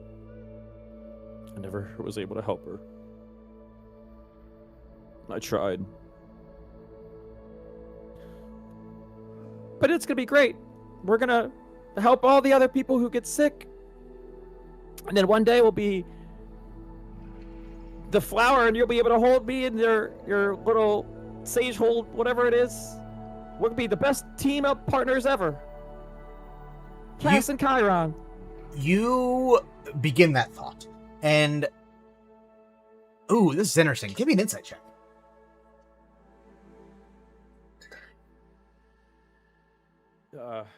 23.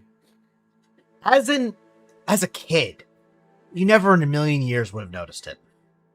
Cass probably didn't notice it herself. But as an adult, When you offer to be Cass's assistant, the young child explicitly does not like that. She furrows her brow and makes a weird face about it.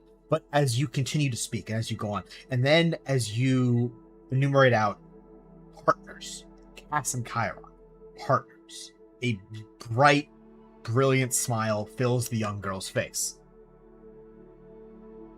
Partners. Yeah, Partners. I like that. We should be partners.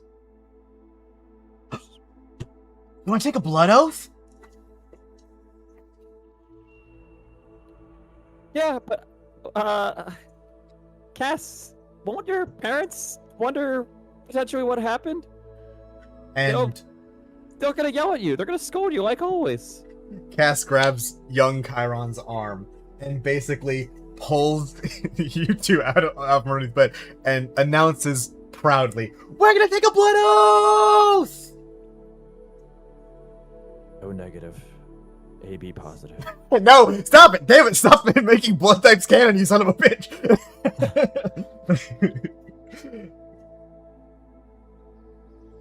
And you blink. And you're... Why does it have to end there? Because you're back in the room with Kevin and Cade. Take me back. You're back in the room That's with the only Kevin and time. Cade, but you No. aren't done. Because while you're being pulled forcibly back into this room, you remember so much more. You remember you and Cass running along rooftops in the city of Pavin. You remember outrunning a gang of bullies. You remember being yelled at by old Mr. Goebel, the shoemaker. You remember Cass punching Dominic T's nose and breaking it, and then you helping him set it back before you both continue to run away. I grab Kevin by the scuff of his collars. Take me back. Look at me and take me back now. You me grab back. Kevin and pull them by the tunic, and they look at you with a completely blank, unaffected expression. I'm afraid that's not how it works, Chiron Hemlock. The paintings are the paintings. They are moments. I don't keep anything else of Cassandra Sagehold. And I look down where the blood oath, like the marking would have been, whatever. Where'd you take I it? don't have feudal. Thumb? I would say like the underside of like your wrist, like right here. Probably not too deep, so it wouldn't there. It would be less deep. Like it's stupid, but probably like right there. You look at where you and Cassandra stole the pin from the manor seamstress, whatever, to take your blood oath. And there's not a mark there. You didn't make it big enough of a gaff or anything to leave a scar. However, you know exactly where it is. It's like you can see a mark. Like, you know the mark is there. So you could just stay here and watch this over and over again. You could do that. Cade speaks from behind you. You can. You can look at every single painting in this gallery. You can wait here forever. In some cases, you have to wait here forever. And you can stand around and you can wait for people to show up. And you can greet them and tell them that death isn't scary and ask them what's going on in the world of the living. But Chiron, you don't have to do that because you have a choice. You get to have a choice. But you only get that choice if you look at your own. If I look at that photo, she's gonna die, Cade. And it's all my fault. She was my partner. She's gonna die. I can't do it. She's gonna die. I failed her. You feel a hit across your body as Cade has slammed himself into you and arms wrap around you. I know. They always die, Chiron. That's what it is. No matter how many times you look at it, they don't change. They always die, Chiron. She always dies in that clearing. She's always going to offer you the cookies. And she's always going to die, Chiron. Because that's what happened. Listen to me, man! That's what happened. You can't change what happened. But you can change what happens next.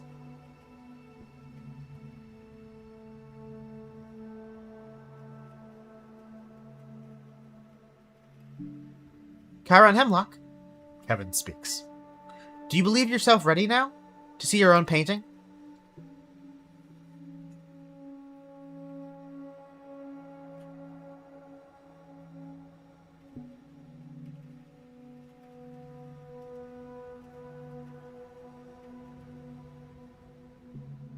I told you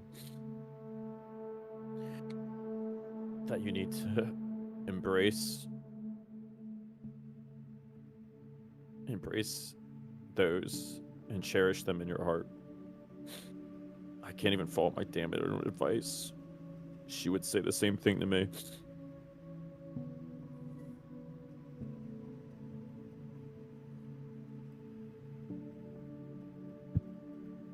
Show me the photo. It's what she would want. Show me the photo. And Cade releases you from the hug and holds a hand on your shoulder as Kevin begins. Well then, moving back as you sort of like pulled them off of the stool, and painting set up, and the canvas once again changes. As we're doing this, I'd probably place where I think the locket is instinctively, but I can't feel it, and it just because I don't know, going for there for comfort and just can't get there while this is happening. Unlike the other paintings, which Kevin just sort of presented with no anything, Kevin lets the painting appear on the easel and then collects their brush. They tap it in a little, looks like a teacup of water, and then bring their palette back to their hand. All right then, let us begin. And you blink.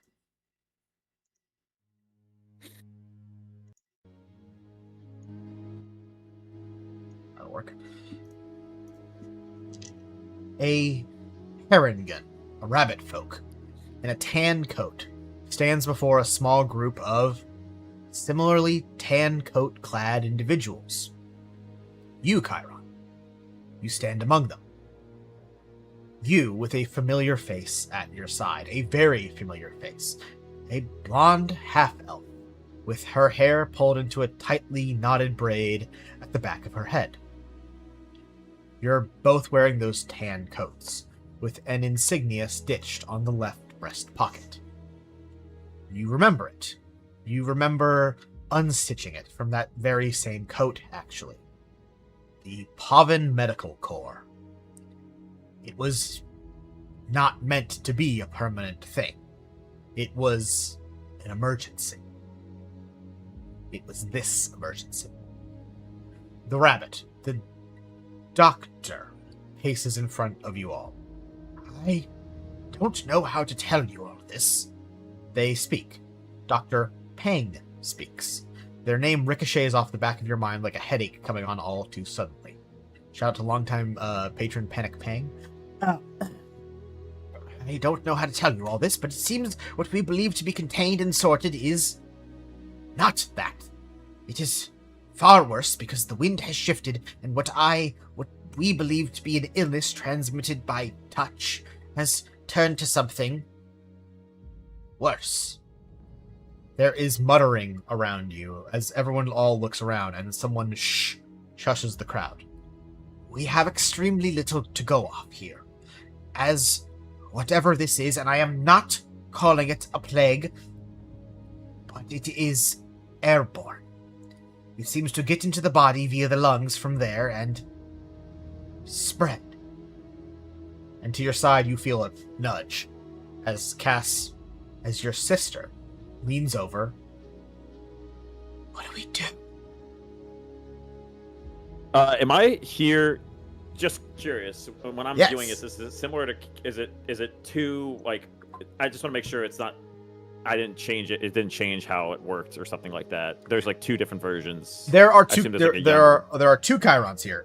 One is younger, and I'll say Yes. I'll say explicitly not wearing a mask. But we'll cover that in a little while. So hold on.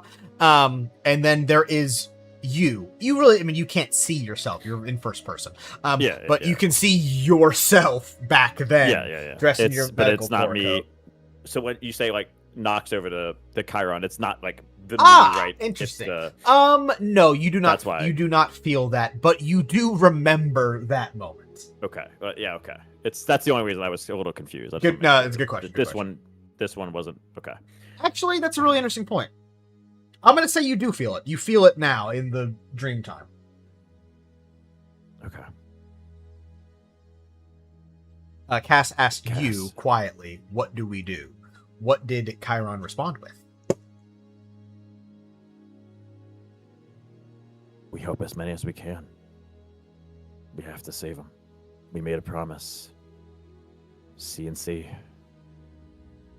CNC Music Factory. He responds. And Good. and Chiron goes, "No, just run away. You can't beat it. No, you fools. You overconfident fool.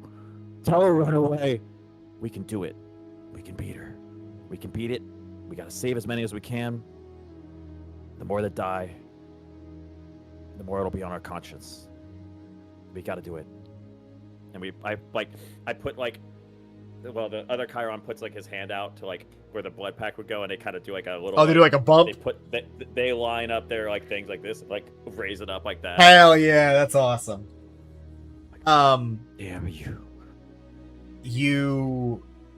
You say your thoughts. Like now, you knowing what happens next. But that is not what Chiron said back then. And when you say we gotta help everyone we can, and you and Cass do your equivalent of a handshake. Cass launches her hand in the sky. What can we do? As in, right now, Dr. Pang, what can we do? What do you need? Yes. My friends, we are effectively starting from null. Go ahead. old Chiron would kind of be like, I know he's not doing anything, but he'd be like blocking, like no, like Yeah. interceding, like in between the Peng and You're like, them, yeah, no, you like obviously they see right through me, yeah. you push through the memory, the visage of this rabbit folk doctor, and almost try to like physically block the space as if you're going to stop the diagnosis, the commands. Yes, my friends, we are starting from effectively null. So, what we need to do in this moment is get that null to as high a number as we possibly can. We need to try every remedy, every treatment, every potion and tincture and concoction we can think of until we can figure out what has any sort of effect. And then... None of them work. And then we need to turn that effect around into something we can use until we find a cure. Chiron. None of them work. Chiron, can I have a history check? 18. This plague is cured. But... never mind. Cass intercedes. Chiron and I can start gathering. We're fast, and I know where to look. Yeah, she's excellent at just climbing almost anything. If you need to get high trees, she can get there. You could send me down down to the ground. I like being down to the ground, comfortable. If you need to dig anywhere, I could probably do that. But if you need to go anywhere with Cass, you can go upstairs. No, both of you don't understand. Go back to Sage Hold now. You fools! You can apologize. You can ask for forgiveness, beg for forgiveness. Don't send Chiron away, but you can at least save her. Stop, and we could do it together. And I'll save whatever the most infested city there is. Get us over there because we're fast. We can get any ingredients. We can do anything, right, Cassandra? Oh, sorry, force of habit. Cass, right? You and Cass take the room over, and there's like an infectious charisma to it as you guys are jumping ahead of the reality of the problem to how we're gonna solve this shit. Fuck yeah. Boots on the ground. Doctors Without Borders, bitch. And the Haringen, Dr. Peng. Thank you, Dr. Sagehold, Dr. Hemlock. Here. These should help keep at least some of the toxins from you. And Dr. Peng opens a leather satchel. One full of masks. Chiron, you end up with one of these masks. A bone color, with a red strip across the forehead. And Chiron, you blink. You wish you hadn't. With the opening of your eyes and a breath in, you breathe in. And even through your mask, it hurts. It burns. You're here. Somewhere. Somewhere that is familiar and was once incomplete in your memory, but is now wholly complete and real. It's a hill. Out past Kamar Grove, where you and Cass used to run when you didn't want to head home. When you wanted to hide from tutors after lunch, or when you just didn't want to see your parents. But you're here now, and you're not a kid anymore. And you breathe in, and it burns. Chiron, medicine check.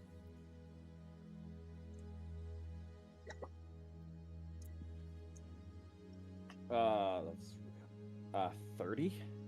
Oh, baby! You cannot tell if that breath means you have it, or if it is still a matter of time until you do have it. Good. Oh. But Young Chiron would... Yeah, go. Oh, go ahead. No, that's fine. Good. He would say, proud of Cass, like, Cass, you think if we are able to cure this, that your parents will respect me a little bit more? I want them to respect me like they respect you. And that way we can be together if this all works out. Chiron, you don't know if you have it. But you know she does. Cass. Cass stands there a few steps ahead of you, and she has a basket under your arm. You have one just the same, and she's picking flowers.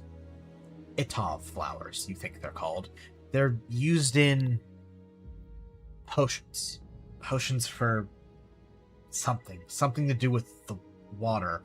You can't remember because you're distracted. No, you're the one doing the distracting as you talk about your parents with Cass, as you distract her from the matter at hand, as you distract her from the fact that she's not wearing her mask because the mask isn't going to do anything else for her. Put this on. What, Chiron? Stop.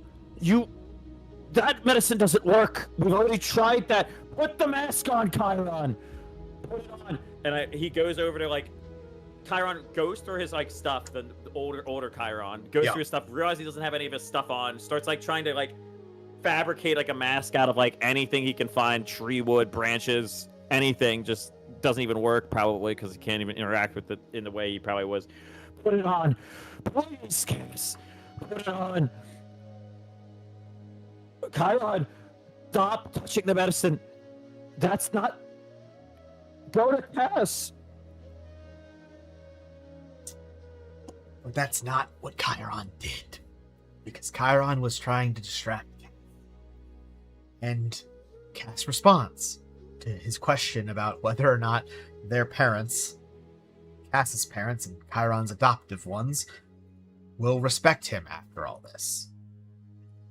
Well, after we cure this, and where world-renowned, respected doctors, CNC, Cass and Chiron, I mean, it doesn't matter if they respect us, we're gonna have all the awards from our award-winning, medicine-saving magic.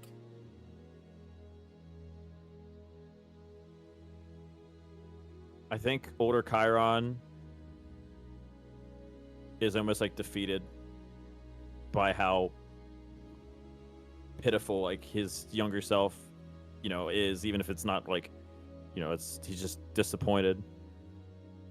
And he goes to, like, try to, like, hug Cass, even if he can't, you know, it's corporeal or not, like, very spectral or something like that. After pulling at the ground and the flowers and the wood and trying to make a mask, but nothing coming to your hands, after hearing yourself play dumb and try to talk around the problem with Cass, to try to pretend like it's not happening, you rush over and slide and your knees hit the ground and you try to wrap your arms around Cass, but you phase through her once again, and in this moment you are knelt in the same place Cass is in the grass as she plucks the flowers. And you blink. And you wish you hadn't. Because, Chiron, wake up! You're shaken. When were you asleep? But you are in a bed, a cot, and you're jolted awake as you see Cass and Dr. Peng and a few other doctors gathered around, and Cass is pouring a mixture from one vial into a smaller one and mixing it with something. He moves over to an elderly gnome woman and squats down. Here you go, dear. Try this. And the old woman drinks. Medicine check.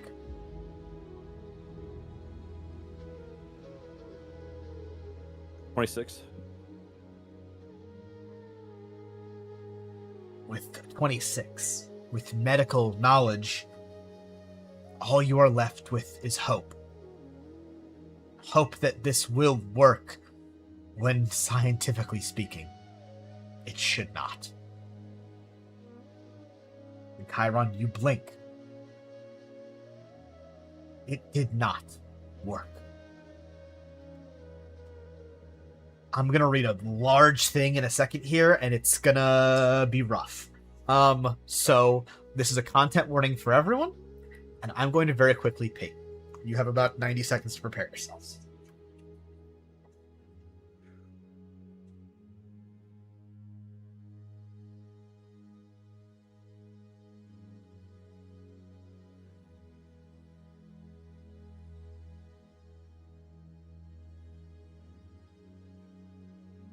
Hope you guys are doing all right.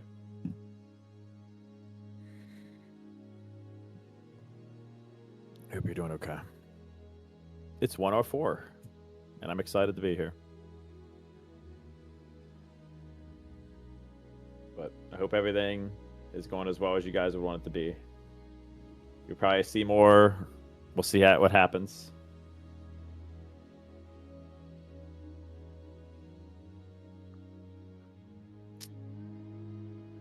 Chris is doing a fantastic job too, so easy to play off of with a lot of information and a lot of tactile stuff to like really work off of. So get some water and get some cookies for you, preferably. I have cookies always. Here, V. Right here. They're not the part ones though, but Oreos are one of the few cookies that taste the same in freaking Korea, so.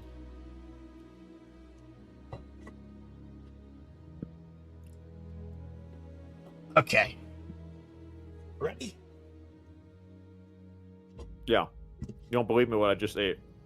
He's Yeah. Yeah. okay. You blinked. It did not work. Out of the way! A man yells it. A Loxodon, an elephant man, wearing a guild signet, as he pushes through a crowd of people. You among them, you watching this, as you are now on your feet chasing this Loxodon man, and you don't remember why until you do, until you see that he is holding you by the back of your jacket as he barrels through and all but shoves you towards the door as people sort of swarm after him, trying to grab you, a doctor. And he goes, "Go! Go, doctor!" And you make your way through a tent door and you check your hands. You check your hands. You make sure it's still there. An elixir, a potion, a cure. The cure. You have to hope. A recipe one you and a dozen other medics spent days and nights working on. The one that has to be it. The one that has to work so you can all make 1,000 more when you tell them it works. A cure. The cure. The one you snatched from the other doctor the moment it was sealed in that vial. The one you said you could run across town because you were the one who could carry it the fastest. The one you were wrong about getting there the fastest because you couldn't make it, because your lungs don't work like they used to anymore, Chiron. The one that was lifted up with you as this man you never got the name of, wearing a guild signet, carried you through the streets and busted through people to get you here. So you could get it to her before it was too late. But as you move across a packed room of this makeshift hospital wing, you are finally stopped. Not by physical ability, but by a face. The Haringen face that stands familiar, the eyes and whiskers and ears of Dr. Peng give you a look they do not want to give you. Doctor, I'm sorry, but the rot has accelerated. And you burst past Dr. Peng, who walks after you but does not chase, and your feet know the path well now, through cots and rows of sleeping rolls, and you, watching yourself run, follow the same path as you remember all the same, through people. Gods above and beneath, so many people, so many infected, and so many more risking infection just to be here with them. And you move past another member of the medical corps, and you set to the ground, your knees hitting hard as you take your place by a bed. Except it's not a bed. They're out of those. It is a loosely laid blanket and a pillow made of a satchel stuffed with straw. But that doesn't matter, because there, in front of you, lies Cass. Cheeks red, sweat on her brow, chest rising and falling unevenly, shaky little breaths, but breaths. Breathing. And breathing means alive. Medicine check, Chiron. 30 again. Cass opens her eyes. And Chiron, they almost look like roots.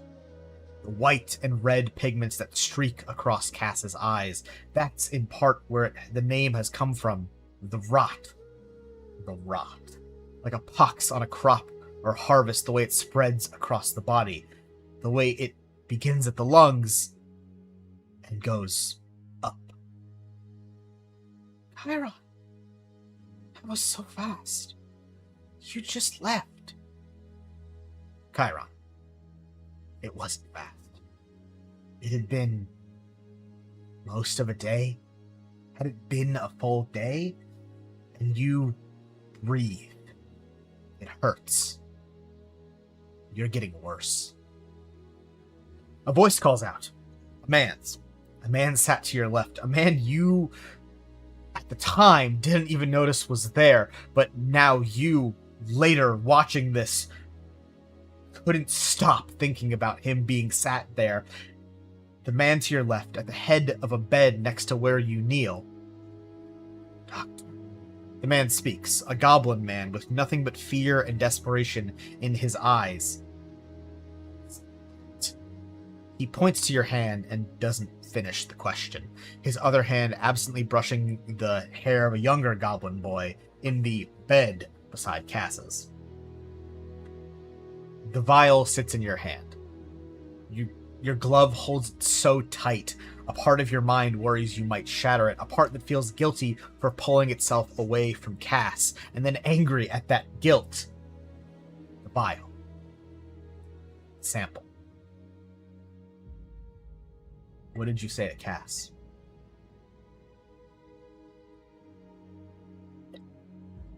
Please live. Cass. Please. It's all my fault.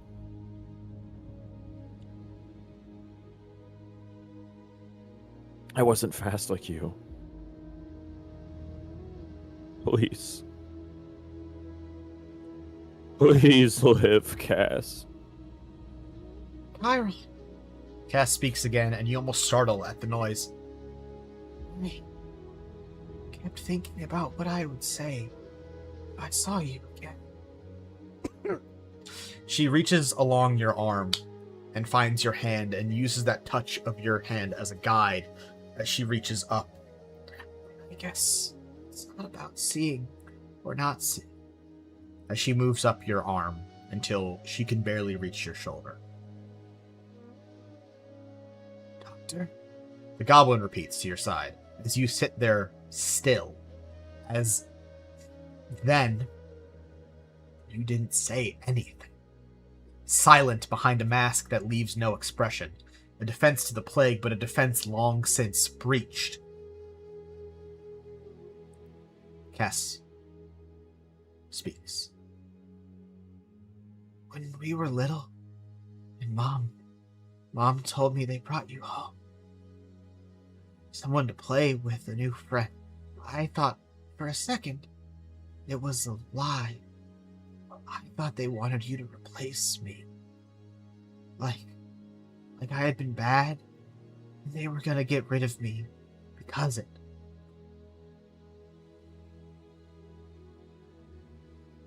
No, Cass. Is that you now, or you then saying that? Both. Okay. Love that. No. As you it was repeat never that. the words you said then. Oh, Cass, it was never that. It was a funny thought, if you think about it. Because bringing you home, you made home, our home. You made it ours. Because before you, it wasn't a place I ever wanted to be. And you're the best thing that came out of that house, Chiron.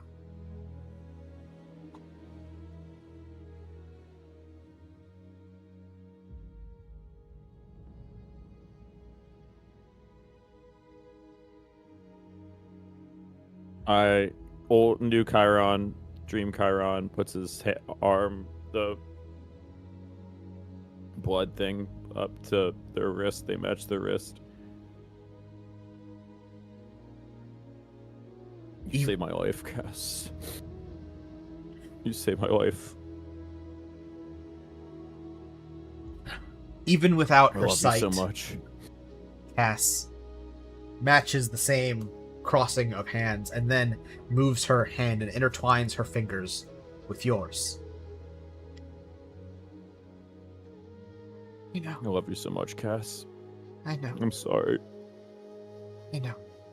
She repeats at everything you say. Chiron,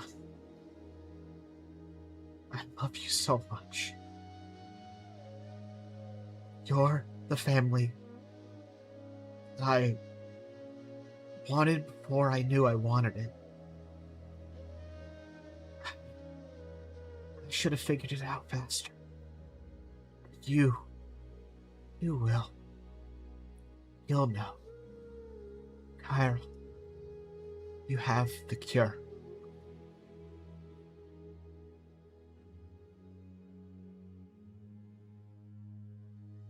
What are you doing, you fool? Enjoy it, please. Talk to her more. I can't. Talk to her. Say something else. You're there. Say something else to her.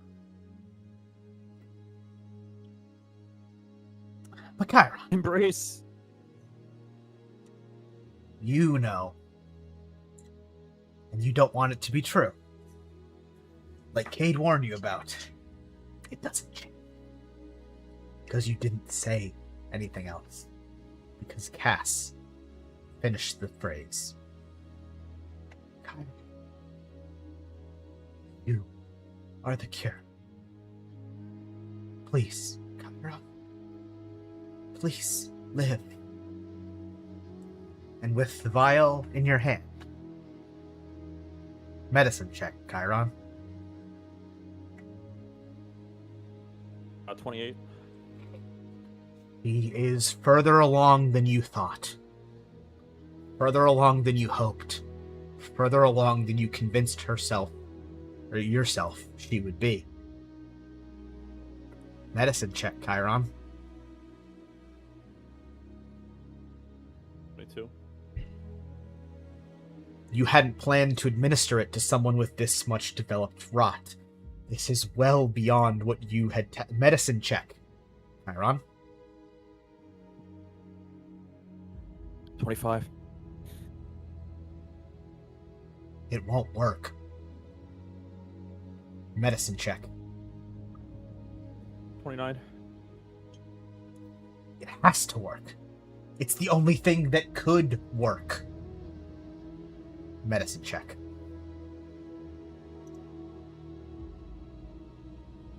30. But if it doesn't work because it was used on the wrong subject, you will have wasted this much time. Medicine check.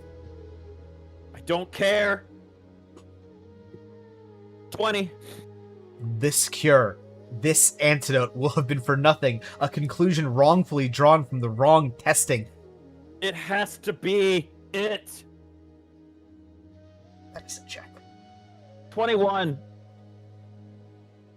This is it. You fail. Not the check. You fail to convince yourself that with any scientific reasoning, the cure would work on Cass. Kyle, the memories come back to you as you recount every thought and every test you ran in your mind, kneeling there on the floor of this makeshift hospital. 1,000 permutations and ideas, possibilities you sped through in your head. But these aren't your thoughts. Not anymore. Because these are his. Yours, but ones already thought. Decisions already made. The vial. The cure. Cass. The vial. The cure. Yourself. The vial. The cure. And the boy next to you on a bed. The boy whose name you don't know, just the next person, the person nearest that needs help. You hear a voice. But much like in Cade's painting, you're here, alone, a passenger. Chiron Hemlock. It's Kevin. The dad. No. This is your painting, She didn't die.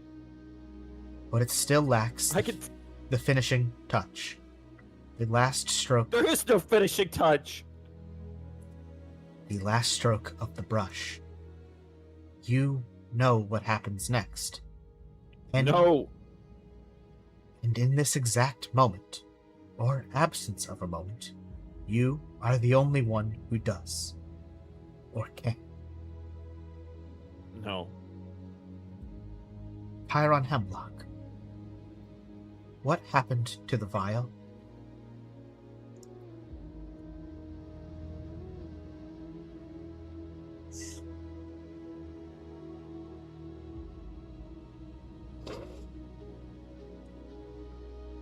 I gave it away. To who?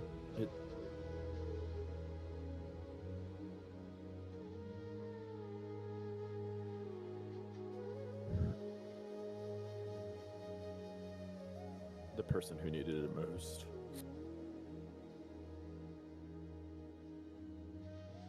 A young boy. You watch as you make a decision that you regret, even if it was the right one. Chiron opens the vial. He takes a syringe and he fills it with the contents. He moves to the goblin boy sat beside Cass. Old Chiron tries to grab the vial out of his hand. Or, sorry, yeah. No, yeah. You go and move to grab the vial. And unlike every other time when you've simply faded through and moved on, you are stopped. You are halted. You lock up. You are unable to stop it. You are unable to look away, and you have to watch. You have to watch as Chiron takes the vial and administers it to the next person. Just the person closest by. And then there is the worst thing. Because it simply is over. You blinked again and didn't want to, and were pulled awake in the middle of a dream just as you became lucid enough to wonder what came next, and you are back here. God damn it, it's here again, with you and the paintings in every direction, and Cade and the death. Cade looks at you with a knowing look, a sad one, his arms crossed as he leans on one of the stacks of paintings and cannot face you. She's gone. I know. She's gone. I know. And they blame me. I know. I'm sorry. I'm sorry you had to suffer through that. A second time, no less. Cade says it, but it's with the tone of a man who has nothing else to say. It's not the second time. It's every moment. Now I get to see it. And see the truth even more. It's one thing to think it, but to actually see it. Again, and again, and again.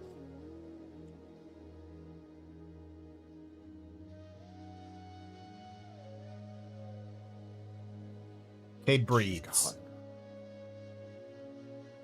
That's why you can't stay. That's why you can't watch it again and again and again. I'll Because it find doesn't her. change.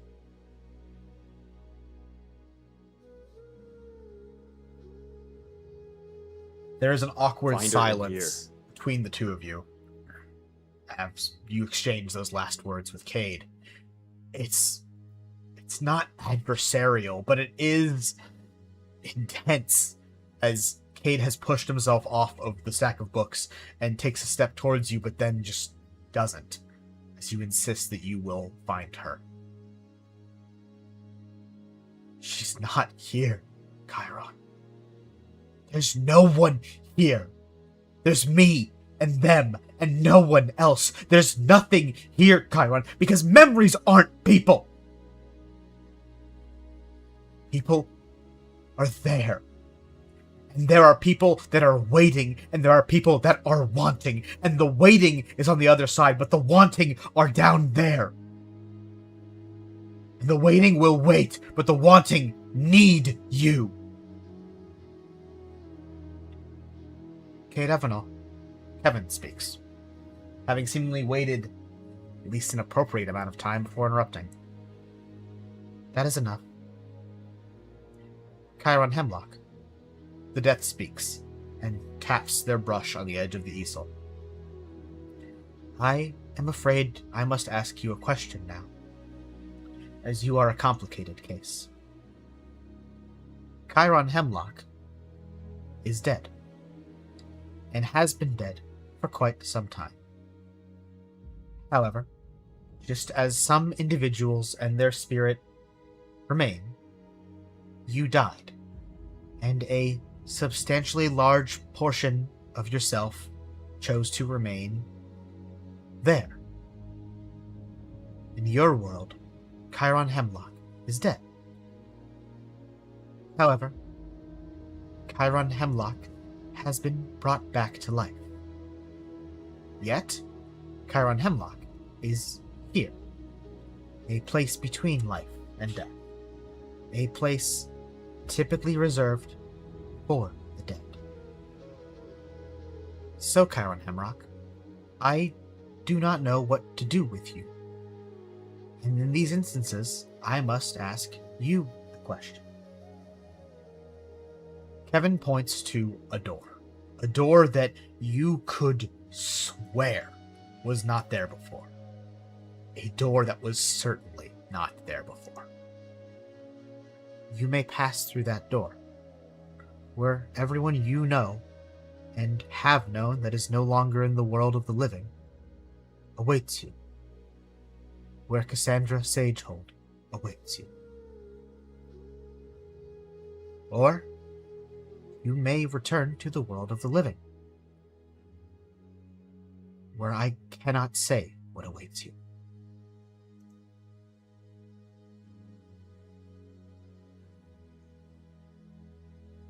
Kevin stops speaking and dips the brush into some paint and hovers their hand over the canvas. The canvas that shows you kneeling beside cats, holding the vial. And they await your response before they decide what brushstroke to make.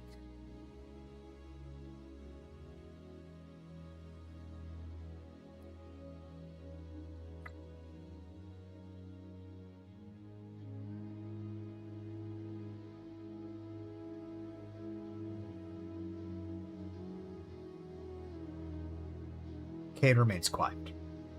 His eyes are fixed on you as he awaits your response with a nervous energy that is tense and tight in his shoulders, and as Kevin awaits the response with nothing. Not apathy, just patience.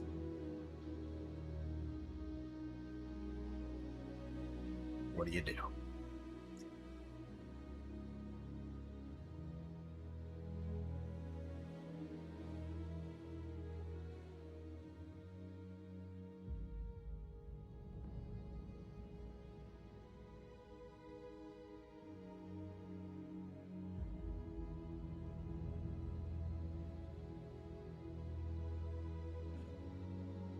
Chiron takes one look at the painting, furrows his brow.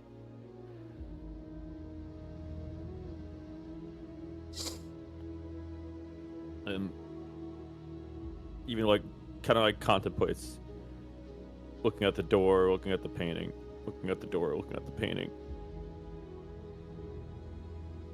And he thinks to himself,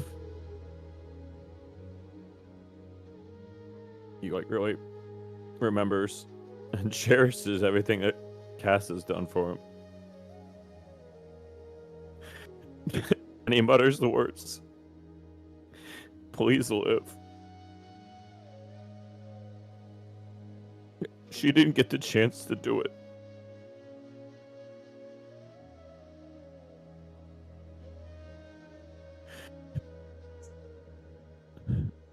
So he says this is what she would have wanted. So he chooses to live.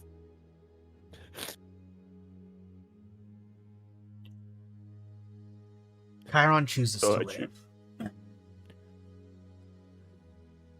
Kevin takes his brush and moves it away from the painting. Takes their brush, excuse me. Are you certain about that? Chiron, I'm like, yes, he's certain, damn it! Cade intercedes and rushes over. He shoves Kevin off of the easel and snatches the canvas and holds it out to you. Snap it. Snap it. Tear it into a million pieces, because that's not where your memory ends, and that's not all you are. Snap it, Chiron. Live. Please live.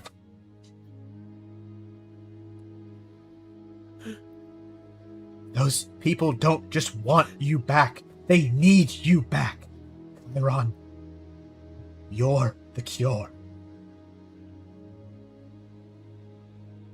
Kevin looks baffled, as if they would have placed every bit of logic in you choosing the door, and Cade holds the painting out to you, insisting you break it.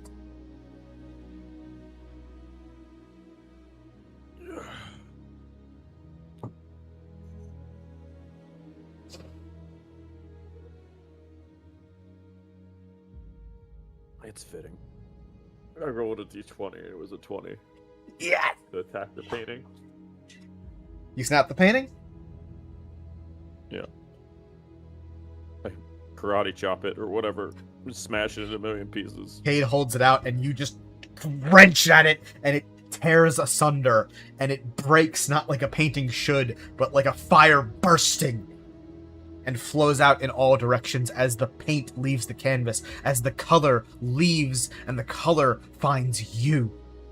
And Kevin sits up, returning to their stool, a stunned look that quickly fades as they return to a new painting. But Cade smiles. And as the painting bursts away, his arms wrap around you again as the canvas is gone and you feel warm. Never forget her. Never forget that you are, without a doubt, without a question, a hero. Because you're the man who gives the vial to the boy.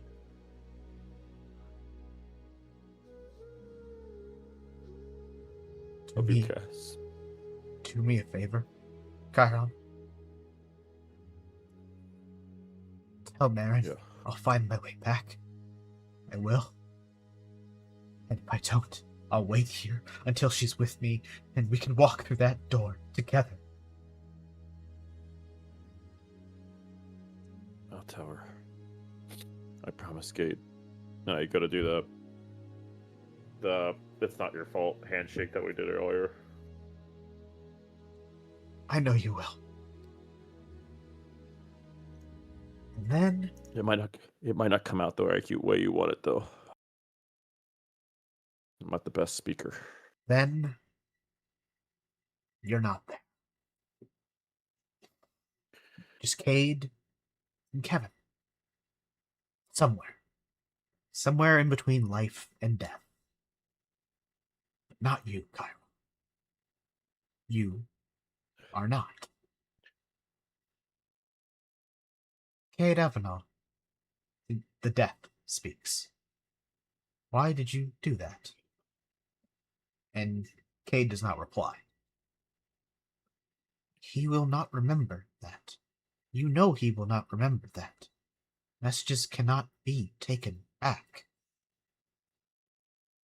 And a smile forms on a dead man's face. No, if you don't try. Chiron, Yeah. you're awake. Chiron, you are.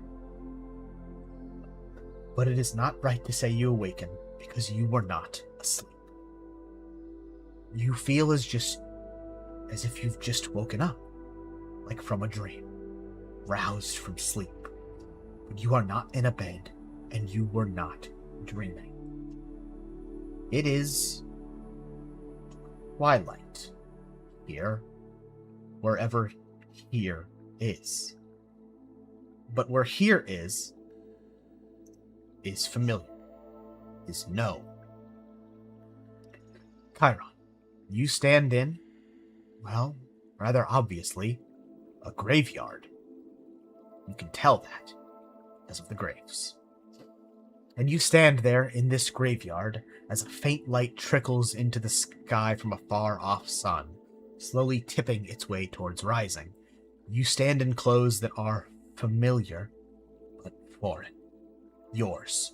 Your clothing, but not clothing you would have ever chosen to wear yourself. Clothes that were placed on your body shortly after your death. You lack your mask, you lack your gloves, your coat, your vials, your bottles, your needles, you lack your axes, your ring, your signet, and you lack your locket. You're just a man, stood in the dim light of a breaking day, in old clothes. The clothes of a noble son, just perhaps the more maligned noble son. Chiron, what does the man in this graveyard look like? Well, it's fitting that I wore my shirt like this because I always envisioned that Chiron's shirt would be kind of like blue hint Okay. with like the tie or whatever, blue underneath, some blue here, more maroon red, darker red. And when Chiron looks in the mirror, he sees what he deems impurity, even if it's not technically true. So his iris is being different pigment bothers him. It's one of the first things he tried probably to fix and was unable to do it. He tries to keep a pretty clean shaven face. Still mutters. He's got his goatee and his cleanly shaved beard kind of trimmed tight. That way he can fit in almost any mask over it. And even if it defies physics, his matted hair usually tries to tie up into a messy bun. The hair color being like a smoky black and gray, almost like wispy. And his face, beyond just the eyes, just seems so distraught and harrowed by the mistakes he might have made.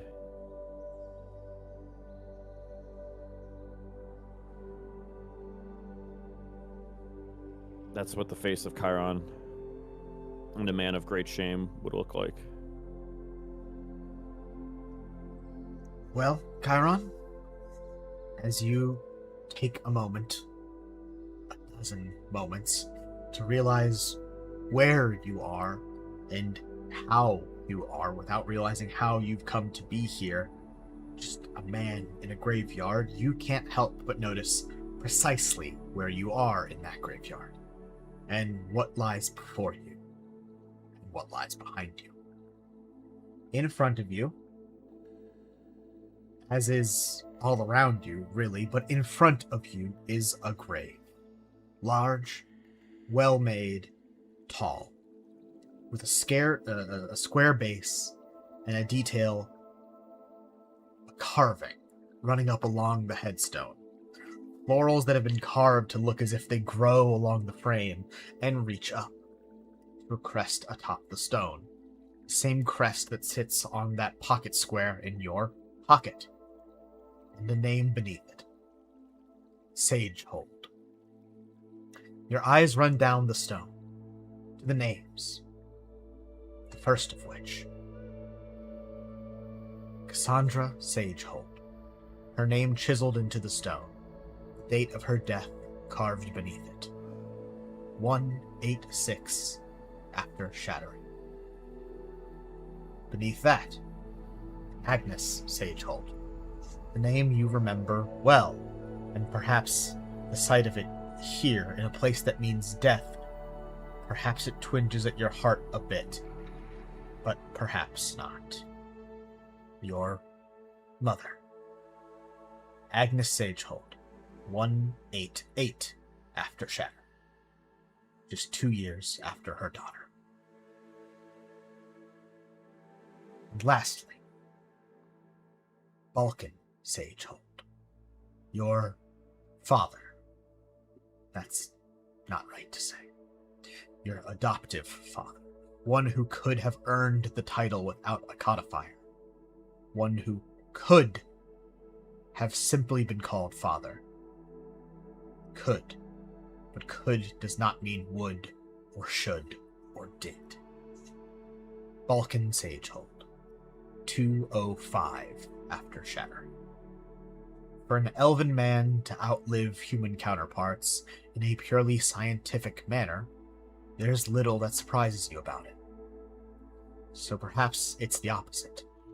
That he could have lived another 100 years, or maybe 2, without Cass, without Agnes, without you, but he simply did not. And that's it. 3 names on a headstone. No mention of anything. Nothing about it to tell the story. Nothing to remind the world what kind of person Cass was. Not her work. Not one of the years she spent healing others. Nothing of the plague that took her. Just the tragedy of a child buried before her parents. But a tragedy summarized by nothing more than numbers on a grave. And Chiron, you feel a pull at the back of your mind, something tugging at you like it beckons you, like it needs you to turn around. And do you?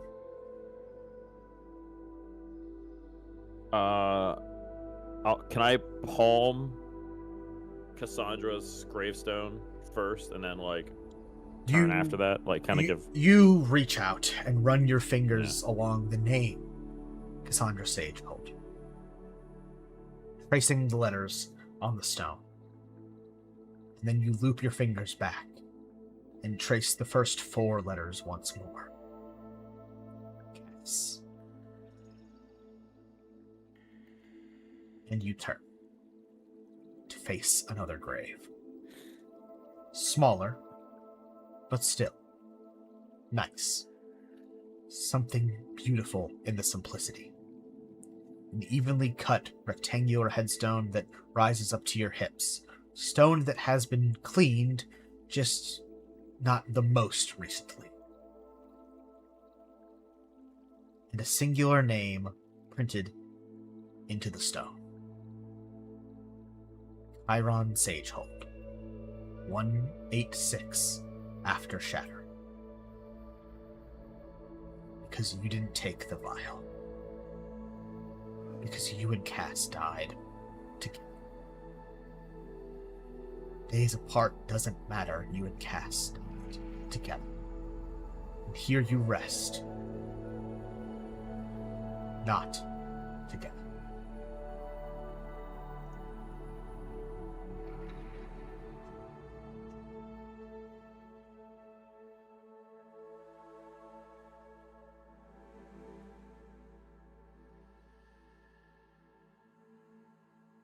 Vulcan, you couldn't have just put us together. You had to do one last thing. I'll never forgive you. I'll make sure everybody knows Cass's name and not yours. Stagehold was never about the nobility. It was all about her. She was the most noble of all of you. I don't care what the title says at all. I should be right there with her. But I'll make sure she's known. And neither of you will ever be known to anyone.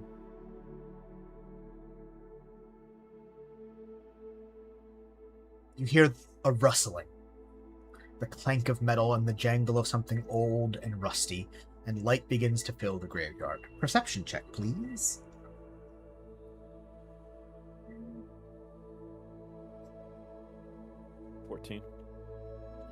It's lantern light.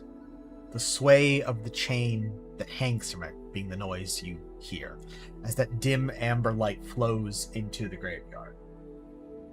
And someone calls out distantly, "Excuse me!"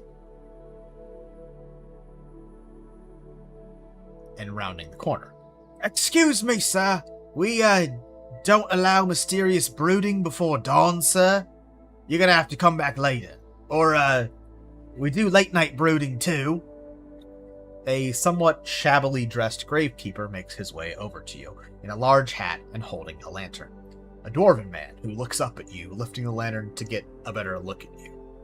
"You're, not one of them grave robber, are you? We, take the valuables off them before we bury them, I'll have you know." Insight check, please. 28.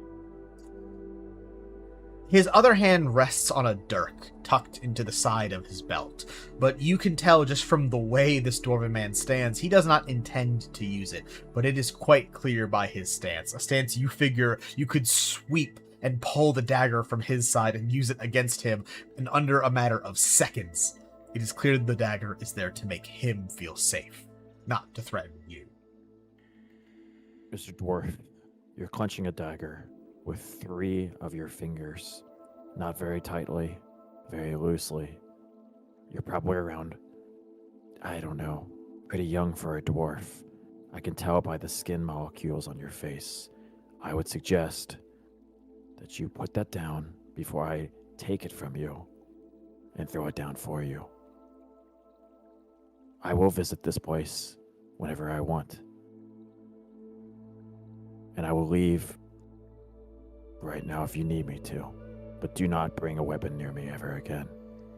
Intimidation check, please.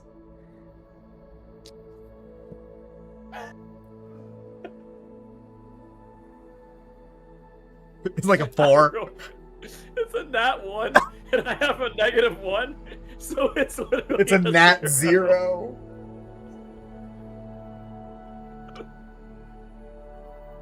Alright.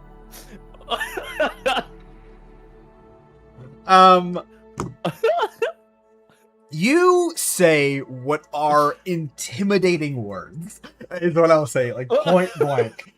However, maybe maybe he's still got a cry going. Maybe he's still red in the face.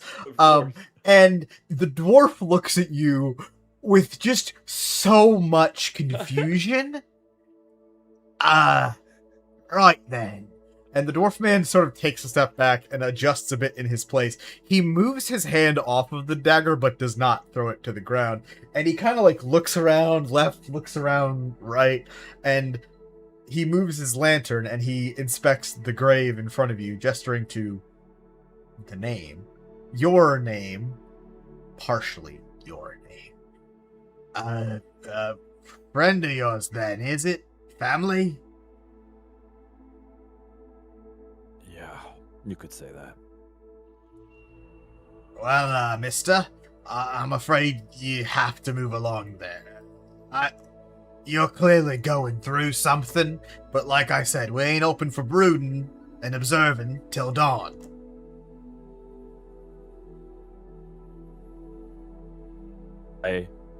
One last thing, and I'm snap this dwarf's neck. No, I mark something in down on the gravestone in a language that he might understand, that maybe only somebody of my caliber would understand. Okay. I write it down in Thieves' Cant. I was Something near the wondering grave. if you. Oh yeah, no, you do know Thieves' Cant. Never mind. Yeah. Hey folks, And it's then weird.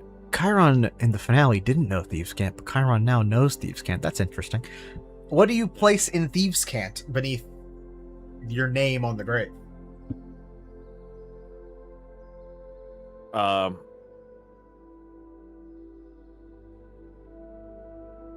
I'll make the most of it. It's something stupid, but I'll make the most of it now.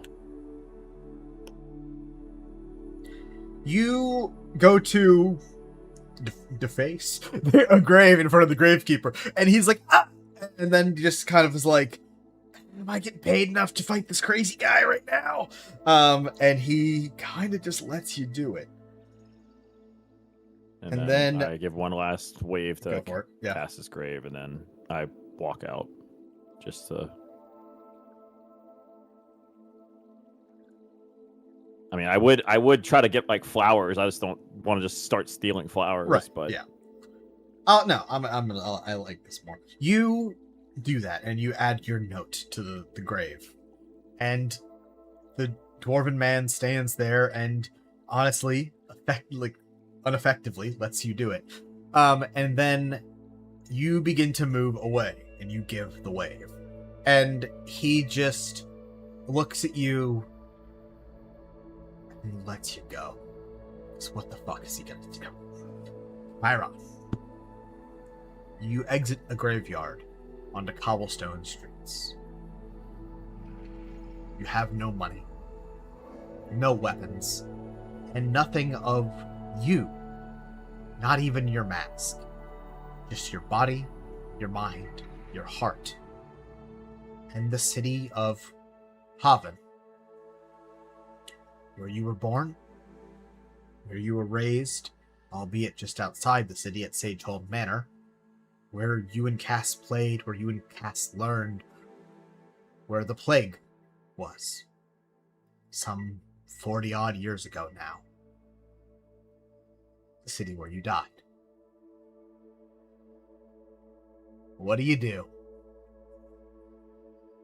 I'm in. You said I'm looking at the city, or like You're in this. This graveyard is in the city. It is a very nice, like fancy ritzy graveyard. Still a graveyard. First things first. And I kind of like look up to the right. Let's try to find a new mask. When you walk the streets of Pavin, the sun begins to rise over the crest of the hill and shining down into the streets, painting the cobblestones in red and pink light as the white and green stone roofs of Pavin begin to shine. You know these streets. You remember them so well. Places where you and Cass ran along rooftops and got yelled at by the shoemaker, where Dr. Peng taught you and Cass how to set a dislocated shoulder, where Cass knocked someone's nose loose and you helped them fix the nose afterwards. And you find yourself walking towards the market. Where else to find a mask? And you find yourself by the landing, the docks. Your feet carry you as you walk in a dawn, a twilight that feels surreal, because you can't remember the last time you walked into public without your mask, without your wrappings. It's still early. Your feet carry you until they stop. Ships are loading up. Shops are opening. People are already arguing about prices for wares, for work, for transit, and people pass you by. And the moment crystallizes. It's weird. You would have sworn the world slowed down just a bit. like it was waiting for you to notice. But you do notice. Across the port side of Pavan, through a crowd of people, you catch a glimpse. And then you hold that as you see it unmistakably. Printed on skin. You were the one who noticed it in the first place. A tattoo. A tattoo of a moon on a man with red flesh and 2 horns. As you settle your eyes on, of all the people in all the places, KJ Starr, the airship pilot. And once again, like the world waited for someone to notice, his eyes move and meet yours. Across the harbor, by a boat, an airship, KJ's holding some sort of manifest, and he freezes. His brow furrows and raises as he sees this man staring at him, and he blinks a few times. He looks left, he looks right, he looks back at you. And you see him mouth, with no shortage of disbelief in his face, "You?" And that's gonna do it for saving throw! We're back, baby. Folks, this has been the Chiron special. Did you think that's what it was gonna be, motherfuckers? Bad. He's back, he's alive, he's hot, he's maskless. Gotta have to find one of those. He's also unarmed. What'll happen? You'll have to find out in season 2 of Saving Throw, where Chiron is a rogue. Leaving that for people to think about for the next months. Yeah, that's probably why I was rolling so hot in a lot of the skill checks, guys. It wasn't because I was rolling 20s. I was rolling with expertise and other things, which helps me out. Yeah, but it's awesome that it worked out like that, isn't it? Folks, it helped out a lot, except for the charisma checks. That was the Chiron special. That was in the tank for a very long time. As mentioned, Jason did not know Chiron was dead, but I sure did, and I had been collecting little things and trinkets to use against him in this almost exactly 3-hour moment later, which I think is like pretty close to the win special. So I think specials are almost exactly 3 hours is what we've learned. That's gonna do it for Saving Throw. Look, if you're this deep, I know you're here for this shit, and I appreciate you greatly. Thank you all so much for watching. Thank you all so much for crying along Jason and I. Right. Thank you. There is that's a hard part. There's something inherently both dumb and awesome about like bringing yourself to tears in playing D&D. I didn't cry a fucking peep while writing this shit, but did I cry during this? Yeah, pal. Oh my god. It's nice to see a lot of the stuff I had in writing finally coming into fruition too. The part where I was like, oh, I recognize this stuff. Yeah. Like, Chris did a great job handling it. I'm like, wait a minute, I know this part. I was trying to give you time to like enjoy all that shit. Yeah. Or Chris prepped me on some of it, but not much of that. So again, props to Chris for both keeping it to be able to adjust on the fly and also like incorporate some of the stuff I had.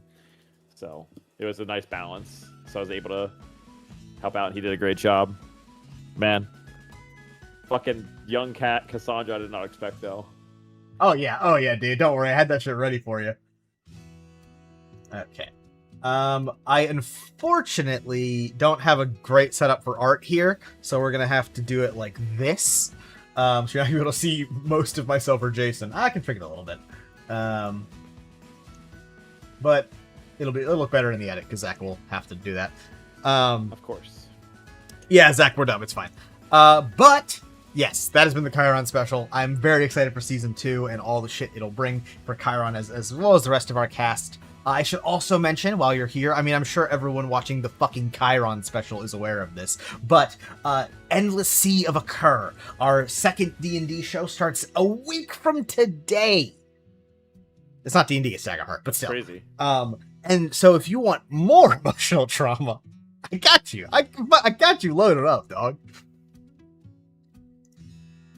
Starting off art this week. Hello. How will Zach make that look better? Great question. Who cares? Pen with I am so scared of what's gonna happen, but Chris gave us 10 words this week and I felt inspired. Yeah, I wrote the Chiron, you're not there, Chiron, you are not bit in chat a while ago. And Fen made this before. Like, y'all can't be making art for shit that hasn't happened yet. Right. This is awesome. I mean, look at the fucking colors, dude. The bandages falling, the locket next to the mask. It's really good, like I said. I really like the locket and mask combo, man. It'll stay in season 2, sort of. Yeah, the mask staying is what we discussed. Zach, is this what you want? You want it full screen like this?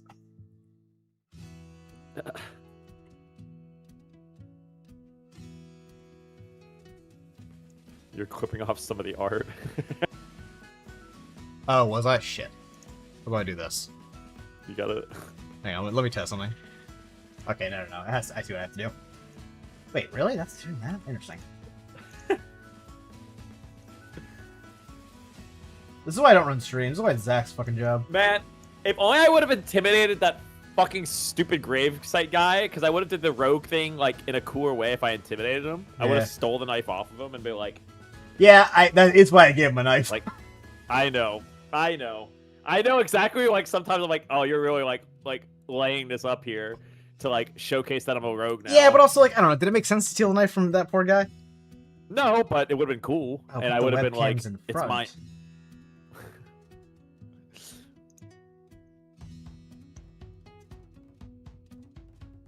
It would have been cool. Like this, Zach? And what?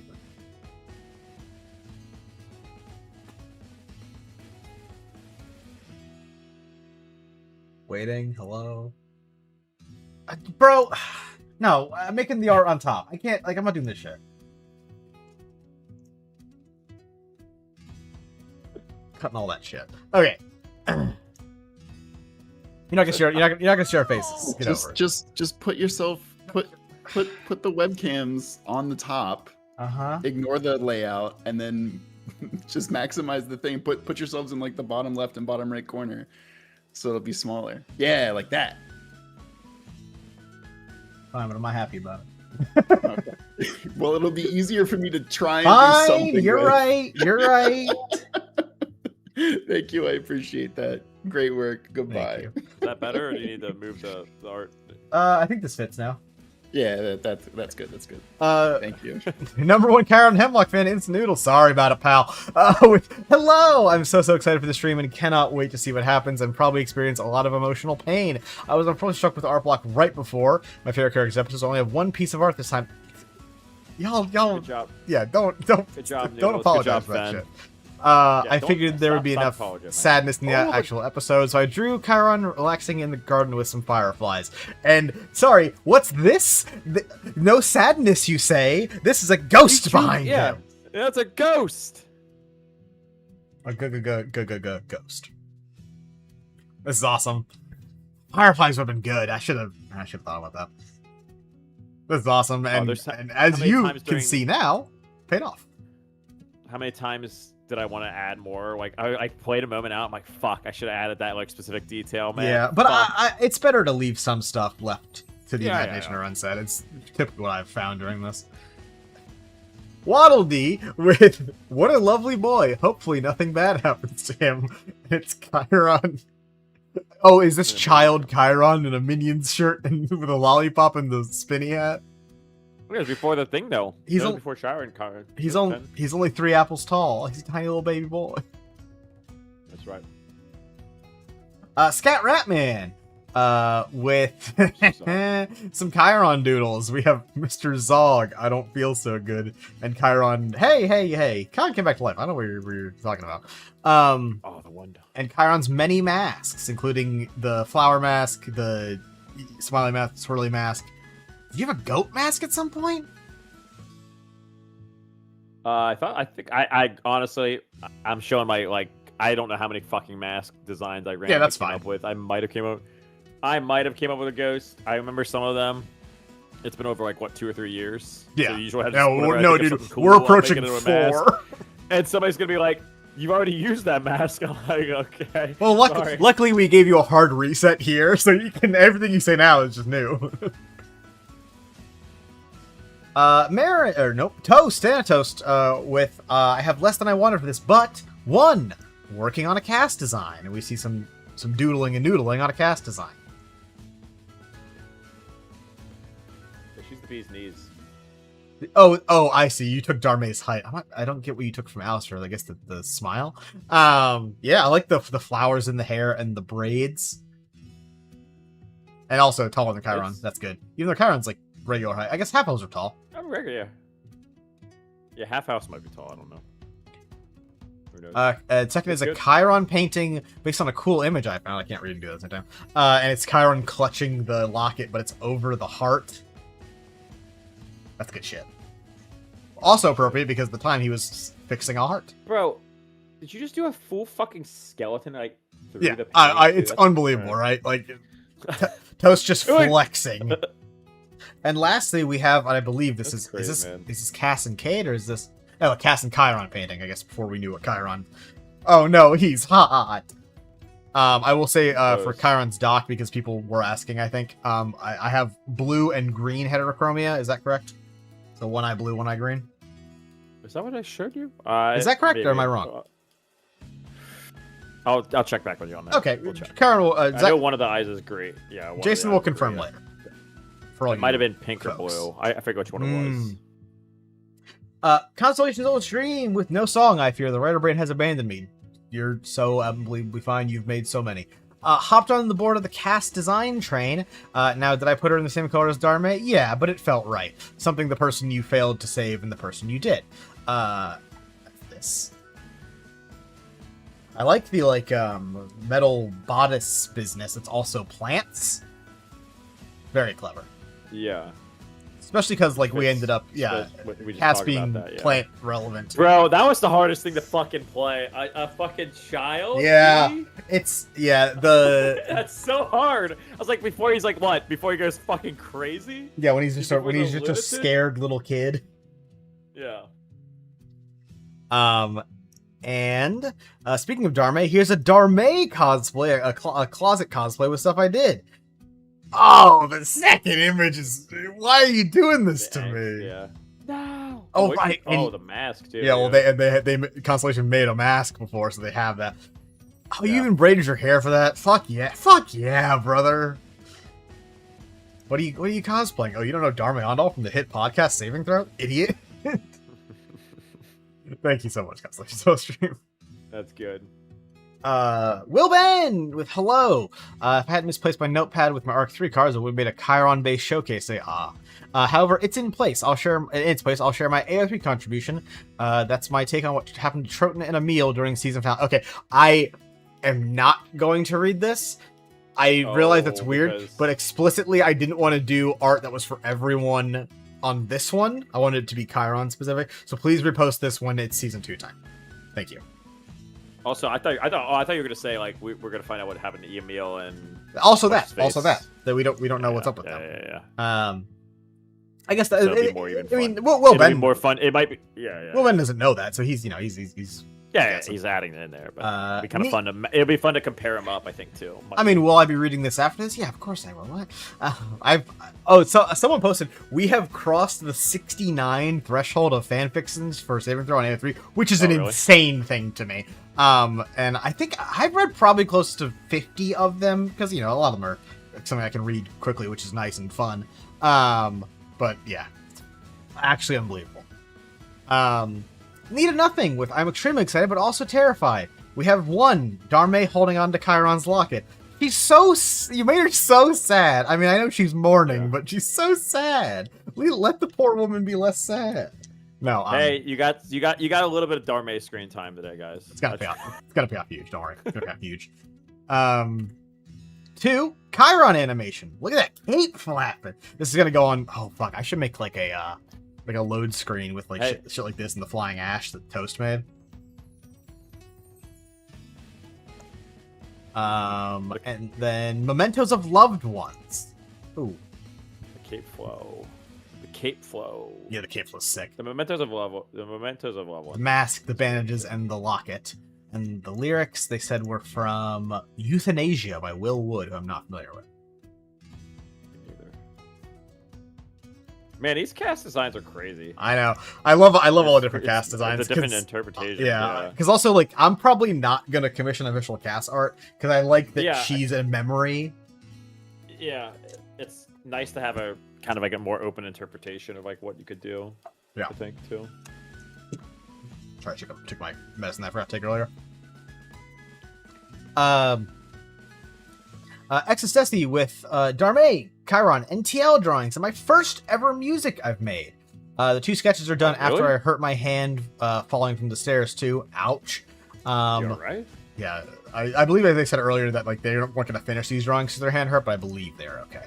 I hope so. If not, we have Darme getting caught reading her smut. What program did they use to make the Darme, like the first one? I'm just curious. This looks like it could be Paint Tool Krita or Procreate, possibly. I don't know. Like some of the ones I recognize when they're like what kind of art form they're using to make the thing.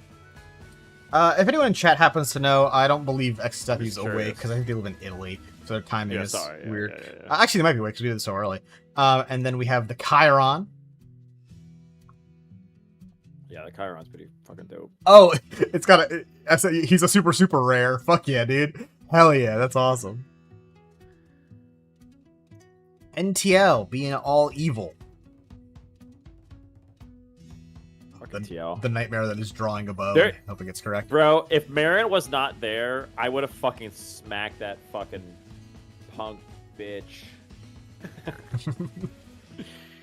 Yeah, I love that, like, looking back, because, like, Talor deserves none of that. He was fine. But also, fuck him. But then TL, it's like, you! Okay. Can I explain the Talor thing? I know he's not the Emperor, yeah, but, like, I think Chiron just still associates, because that was the most recent fucking thing that happened. I also think it's in a semblance fair to blame Talor.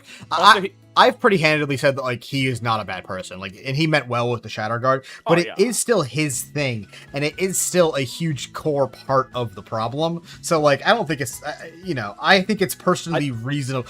I can blame Ronald Reagan for plenty of shit. Never met the guy. I just think I think it's also because he just recently had said, like, a negative, like, yeah, he was like also trying to tell Cade stop. Yeah, exactly, at that moment. Because, like, TL didn't really say anything that much, so... I don't know. Not that smack-worthy, we'll say. I'm going to close this and we'll listen. Yeah. I'll probably like 30 seconds to see if there's a good natural ending spot. 3, 2, 1. Go out!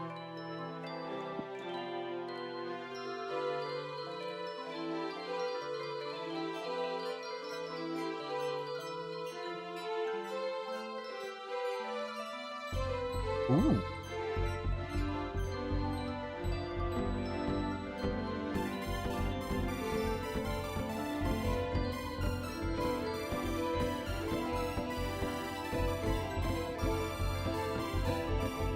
That's good. What? Oh my god. This is your first time doing anything? Yeah, with it's really music? cool. The build behind it's really cool. Yeah, it's like you guys gotta have more. You gotta be like more like confident, like I guess you are confident if you're posting anything, but like you guys should be proud. That's super awesome. What did you? Yeah, in there, I mean, you'll probably find those later. Like, what did you make this? Because it sounds. Is it FL Studio?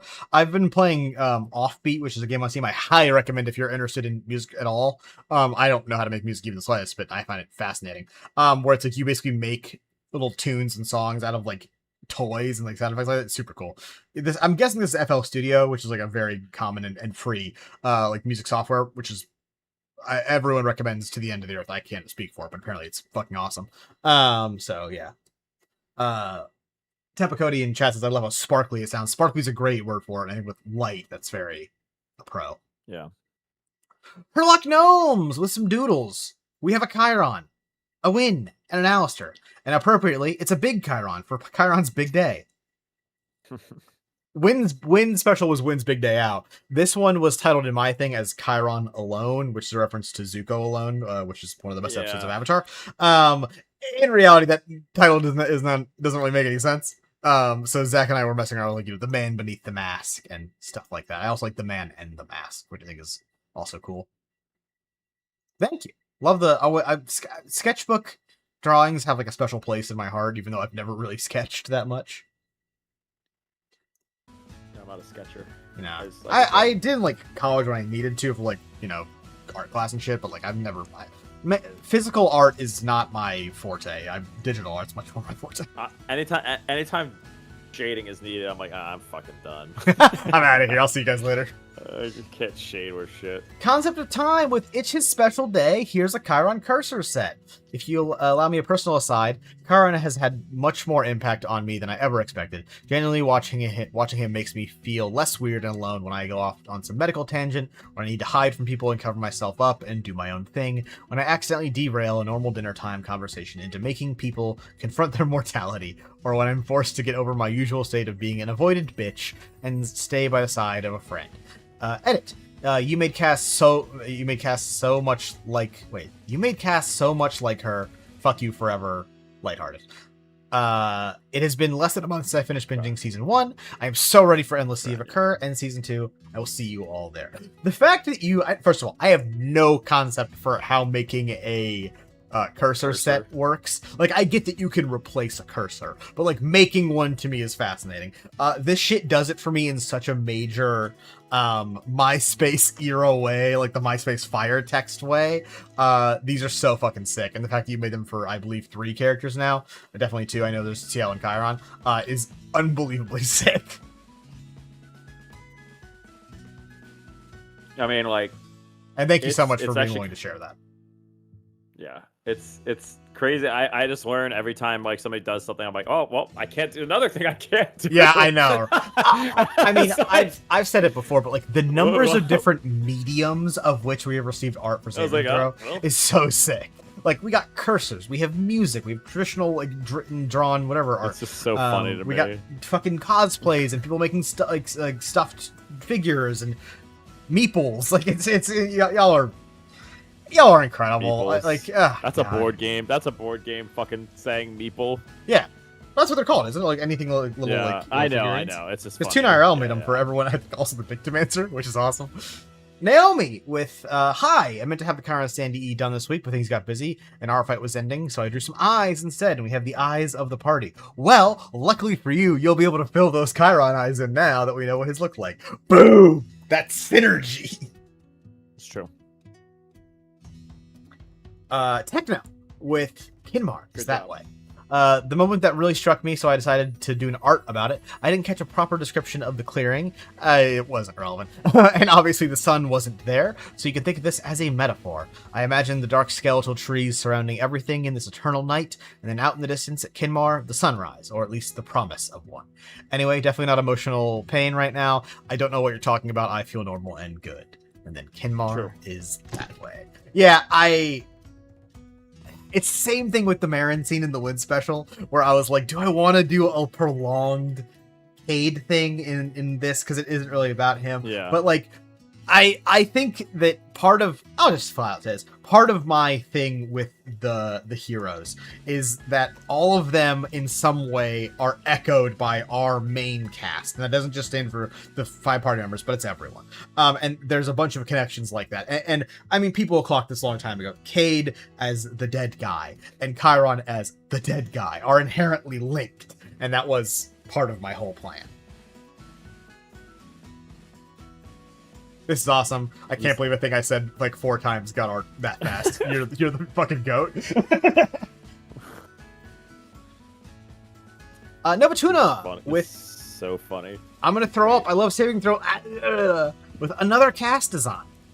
I love that everyone decides. Like I don't know. Did we ever say braided hair before this? I definitely said it today. But like the consistency of like, yeah, she braids her hair and she parties hard. I guess she's a half elf, so you know.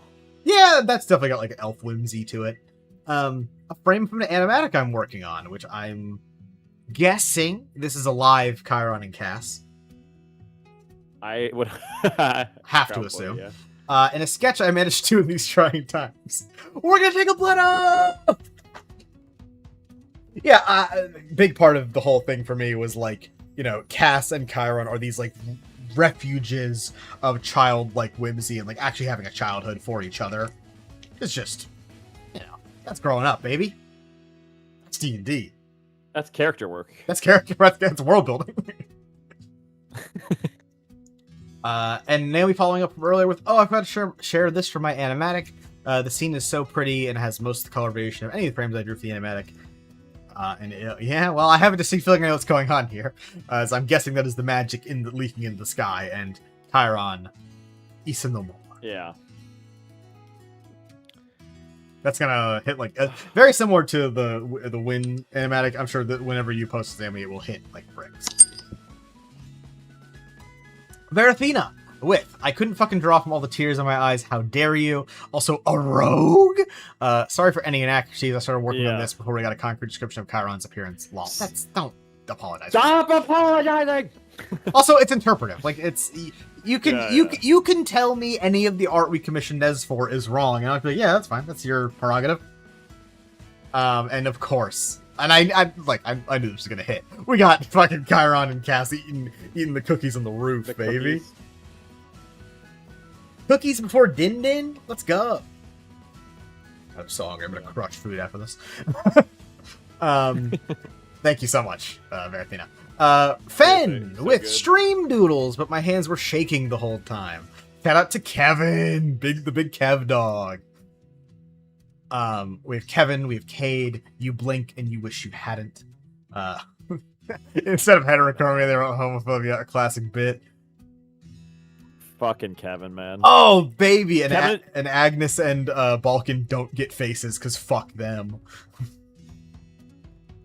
Yeah. I like how you tried to like ease up into Agnes a little bit. Yeah. I gave her a slightly softer treatment, but it's still... Which is true, remember what we're writing you, yeah. But like at the end of the day, I wanted to be... The main thing I wanted to be clear about that is that they buried you with the wrong fucking name. Because it's performative, and and even though you died the same time as Cass, they get buried with Cass years later, and you don't get buried with Cass, which is like we can be as nice to Agnes and say she's the less aggressor in the thing than Balkan, but it's inexcusable. That's fucked. It's fucked. That's fucked. Ben, Toast with Stream Doodles. Also Cade Star cameo. Yippee. Yeah, I didn't really give you Cade and Cade Star in one episode, huh? Yeah. That's fine. Woke up half an hour ago. Yeah, hey, me too, pal. It's not your fault scene, which then that returning at the end. Blah. Yeah. Chiron Hemrock doesn't know what plant is. Yeah, the tan coat's an insignia. I like that as like a precursor to your current coat, which is a dark color. Yeah. It's gonna be interesting to see what comes out of the direction, like in terms of the art we might be getting, because we've already kind of talked about it a little bit. But yeah. Oh yeah, there'll be updated Chiron art for season 2 for all the folks out there. We have older Chiron and Cass. We have the Blood Oath. We then have Cade and Chiron. So this is also something, because you mentioned the thing about not wanting to look at you, which I thought was really cool. And then how it goes from not wanting to look at you to like trying to avoid looking at each other to like giving permission to like look at me, and then Cade not being able to look at you. I was just like, let's cinema D&D, baby. Yeah. And rehydrated Chiron. Good rehydrated Ganon reference in the year of our Lord 2026. Yeah, I couldn't describe. I sent like pictures to Chris of like what it is, but it's hard to like describe it. Yeah, it's a thing where it's like, you know, it's what your flavor in D&D is. It's like, do you like describing, like, because like in general when I write, I don't really like that much describing what characters look like. I'll usually say like they're wearing this, like Cade, like he's wearing loose fitting clothes and he's got a big poof of hair. That's all I need, baby. Let the imagination play the rest. Theater of the mind. Zach. Fuck you, dude. Putting it here for posterity. I assumed we'd get a hot rehydrated Chiron, so I mean this is a joke while making the thumbnail. And he's fucking handsome Squidward. We should use this as a thumbnail for the YouTube episode. I'm sure the people would love it. Hell yeah. Hell yeah, folks. Okay. We did it. We did it. The Chiron special. I was so excited for this. This went awesome in my opinion. I hope everyone enjoyed it. Thank you all for watching. We kept like the same amount of viewers the whole time because I assumed the people were like, well, I ain't missing this shit. Yeah. It's been 4 years coming. We finally know what's up with this freaky dude. And Chiron will return in... Saving throw. 2-2. It is 2:30 in the morning for Jason. He's got to go to bed. I got to go eat lunch. Thank you all so much. I love making the show. I love playing D&D with my friends. Have a great day. Thank you all for tuning in, seriously. Thank it means you so a lot. much. Yeah, Thank you, Chris, for running it, too. Oh, yeah, of course. This is what it's all about. I'll be back for Doomsday. Chris will be back for Doomsday. Chiron Hemlock will return in Spider-Man. Oh, the next I one. forgot. At the... Oh, I can't spoil it. That would be a spoiler. Oh, Fuck. I was going to say something at the end of the Spider-Man thing. They said something like... Did you hate the post-credit scene? All the so people I was with, because I was the only... I was like one of two foreign people in that fucking movie theater. They're all like... They were so fucking mad. It was dumb. It was so fucking it was at bad. they didn't do a mid credits. They did an end. No, they credits. didn't know mid. So you waited like fucking yeah. 8 minutes for it, and it was like you waited a 12 long seconds. fucking time. Yeah, you waited a long fucking time for that one. Yeah. Hey, if you're gonna go see Spider-Man, go pee before the end credit scene, like when the credits start rolling. 'Cause you got time. Let me tell you. You got plenty of time. Or just don't watch it. It was shit. It was a shit post-credit scene. It was not. I would honestly. I'm gonna say something controversial. Find it online. Don't even watch it. Yeah. Just leave. Because I'm sure there's plenty of copies of it. Because it's 12 seconds long. Yeah. Welcome to Spider Talk, our new Spider-Man podcast at the end of Saving Throw. Okay. Have a good night, everybody. Thank you all so much.